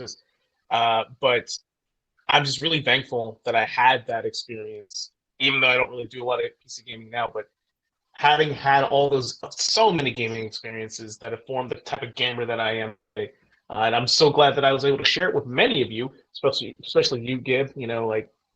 I couldn't tell you how many hours of my young life you spent sitting next to me in my dining room in front of that damn computer, playing God knows what, or just looking up WWF 99 before I even had a fucking name, like trailers. 98? Was it WWF 98? WWF 98 for the fucking Nintendo 64 on IGN, a little ass square video. Yeah. So I'm just really thankful for all the experiences that I've had, and I'm hoping that 2022 I'll be able to get back into some PC gaming, and I can game with some of you guys on the Series X. But it's been a great episode. I've had a good time. Thanks, Anthony, for coming on and hanging out with us, man. Really Thanks for appreciate having it. me. Jafar. Yeah, I just want to echo what Doc said. It PC gaming in general, like, really sort of solidified where our place was in this overall topic. For me, even though I've gotten away from PC gaming, like, it has a special place in my heart in terms of how I've grown up as a gamer. Maybe where we'll go in the future, we'll see. But it's important to understand, like, the idea of gaming in general is A, personal fulfillment, like what you get out of it, but B, also how it brings people together. And, our group of friends and people we play with online, whether we played with them 15 years ago, whether we play with them today, it's important, like, how that has sort of brought us all together. And I don't think, regardless of the type of games, what games we're playing, what the landscape of the market looks like either way, you can't discredit that in any way. So I'm just happy to have been a part of it all along. And, Gibby, I appreciate you joining us today. Obviously you have a deep gaming background and experience. So we're happy you were able to bring that to the table today for this episode. So thanks. Yeah, I appreciate it. Mac, final thoughts on PC gaming? So, PC gaming to me was always about what comes next, because regardless of, whether it's a handheld system, you think back to the evolution of gaming, right? Whether it was that little fucking handheld football game with the lights, that you used to kind of play back in like the 70s and 80s. And then you get into Atari and Nintendo and Sega Genesis and then PlayStation and Xbox. And, as we kind of move forward, PC gaming was always, whatever the fuck you think you're doing, here's what's next, and I've always really appreciated and respected how the PCs have taken everything forward. Now there's it was made into a movie. It's a book that I particularly enjoy as well, called Ready Player One. I'm sure you guys have seen it or at least heard of it. And they kind of forecast the future of where it is a complete electronic simulation world that people kind of go into, similar to the Matrix, but all voluntarily. And in that world, you have infinite possibilities of gaming. You have the ability to go and just go to like a retro arcade and play fucking retro arcade games in your Oculus system, or you can go ahead and play, classic Nintendo, or you could go into full virtual worlds where you have a Fortnite style survival fucking, battle royal and everything in between. I honestly wait for that merger of virtual reality and PC to when it ultimately gets us there, because I think that's where it goes. When you talk about bringing people together, immersion, free play, exploring, all these things we've talked about in this episode, I look forward to see where PC gaming is going to take us. Good man. Sure. I will give my sprinkle thoughts before I toss it over to Gibby. I think PC gaming, basically, long story short, it should be remembered, at least the retro ones, for two things. One, to tell us about game functionality that we didn't even know we wanted. Real-time strategies, world building, designing roller coasters, right? All of the stuff, the immersion of first-person shooters. But number two, ultimately, it gave us the tits in video games that we've been longing for, and it has never stopped giving us the hits. I mean, we're not even talking about all of the weird, big, Fukushima style, Futanari rather, big dick anime games you can get on Steam for 99 cents in my library right now, or what any other stuff that we may hypothetically all have that is available to us. So I want to thank PC Gaming for leading me to 9 Inch Nails, to leading me to Tycoon games, to up until now with all the tits all over the gaming. But Gibby, give me your lasting impression of PC game, and then I want you to tell us where our many Peruvian singular listeners can fucking tell you and find you and follow you and watch you be the amazing person that we all enjoy you being. Give us some final thoughts on PC. Like what Jones got, like I said, not enough time to touch on everything. I do want to talk about our time with the first Rainbow Six game. Like, fucking classic. It's amazing. I don't even think we played the game as it was probably intended to be played. I think you were supposed to make a plan and then actually put your hands and stuff on the keyboard and actually play. Like, go in and Yeah. we would plan all for our team to, like, we were more strategists than like actually trying to do the, you know, shooting and stuff. I think we would control our team Sometimes. Yeah. but we mostly enjoyed setting up a plan and just seeing if it worked, that they were able to save all the hostages without dying. And there was this one mission. I don't even think it was a drug cartel, but the stage looked like a drug cartel mansion in the jungle. Mhm. And as soon as we would go up the hill, we would get wiped the fuck out. We would call it the bloodbath mission. No That's matter what right. strategy we would do, we're not supposed to walk in the front door, obviously, but we just kept doing it. Like, and there's guards in the woods and they were fucking us up. But that was like my introduction of like, man, this is really fun. You can't do this on Sega Genesis or Super Nintendo or Nintendo 64. Nope. And then like and that was the first comparison I had from PC and console, where they released the console version of Rainbow Six and it was ass. Like, it didn't have any of the planning and none of that stuff. It was just like, pick your team, go in and do this mission. You know what I mean? I'm like, mission straightforward. Yeah, and I'm like, what the fuck is this? I want to draw blue, red lines and green lines. I want to take the Bravo team and you know what I mean, Delta and all Alpha, them. go. I want to. So it's so fun. But I do appreciate you guys having me here. As far as where you guys can find me, I'm KillahFam69 on everything right now. KillahFam69. Again, that's KillahFam69. Could you just say 69 again with the auto tune for me, real fast? Sure. If you want? 69. We're gonna 69. Baby, you lay down there, I'ma lay up here. We're gonna 69. So that was worth the price of admission right there. Funny story about the name though. It all started because we used to play Perfect Dark over Herb's house. And you make your profile name. You know, you had your character profile, and my name would be Killah or the Sniper. I don't know. The Sniper was our wrestling stuff. That was the wrestling. Killah, yeah, Killah was my profile on there. And then Dreamcast came out, and we used to play NFL 2K, and we always would create a football player, and we thought it would be funny to always make their number 69. It was always 69. We were like fucking immature kids, right? Fuck you! I still do that. It's still that shit still plays. It's still fucking funny, you know. So, yeah, I'm sorry. No, I was gonna say real quick, because my dog keeps bursting in and out of the room. We have somebody genius at my company designed a layout for data entry where it has specifically 69 lines of data entry that you can do on the website. And I make sure every time I deliver that training that I just drop it down to 69 and just kind of show that, just so you know. And I don't mention 69. I go, you can do up to 70 lines of information here. Show the 69, go right back. Yeah, it's always just funny. Scan the room to see who's catching it. Always funny.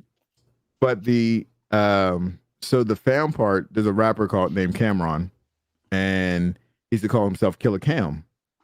And when Time Splitters came out, and I named myself Killah Fam, and I busted out laughing. I could not stop laughing for some reason. So that's where it comes from. Like, it's a play on Cameron.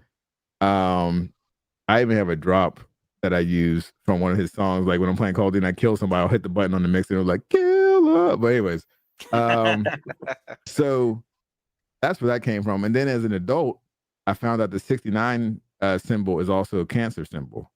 I'm a Cancer, so like when people were like, "You're a pervert," no, bitch, I'm a Cancer. Like, you know, so I like to flip it on. And meanwhile, I'm a pervert. And can I give you a little bit of a gag? I think you should use, since you use that. Then when you kill them in either Rust or Halo Infinite, then you could do whatever you want to do. But when they survive, you could call them, well, now you're a Cancer survivor. And that's where the 69 comes from. You're 69 survivor. Can you teabag 69 on there? No. No. Yeah, Killah Fam 69 on everything. That's Twitch, YouTube, Facebook gaming. I don't really do Facebook game, but I do have a Facebook page where all my memes and stuff are mostly on there, Instagram, It's all that such stuff. dank shit posting memes. Yeah, all straight shit posting. I just posted one about Vegeta sticking his hand in his vagina and making Goku sniff it. Like, it's a weird fucking post, but it's hilarious I to love me. it so much. You ain't lying. But yeah, and then like I said, thanks again for having me on. I've been looking forward to it. I've been enjoying it. It's so weird listening to episodes like after they've been out, because I'm almost like I want to comment on them, but it's like, man, that happened fucking weeks ago. Would you shut up? You know, like I'm like talking to myself.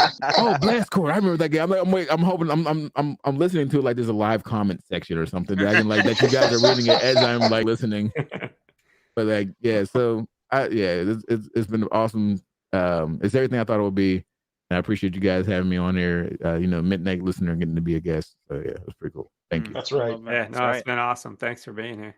Thanks for being here. The Midnight Listener, reveal it at last. And on a future episode, you will tell us if you manage to sneeze, cum, and shit all at the same time. The Peruvian surprise.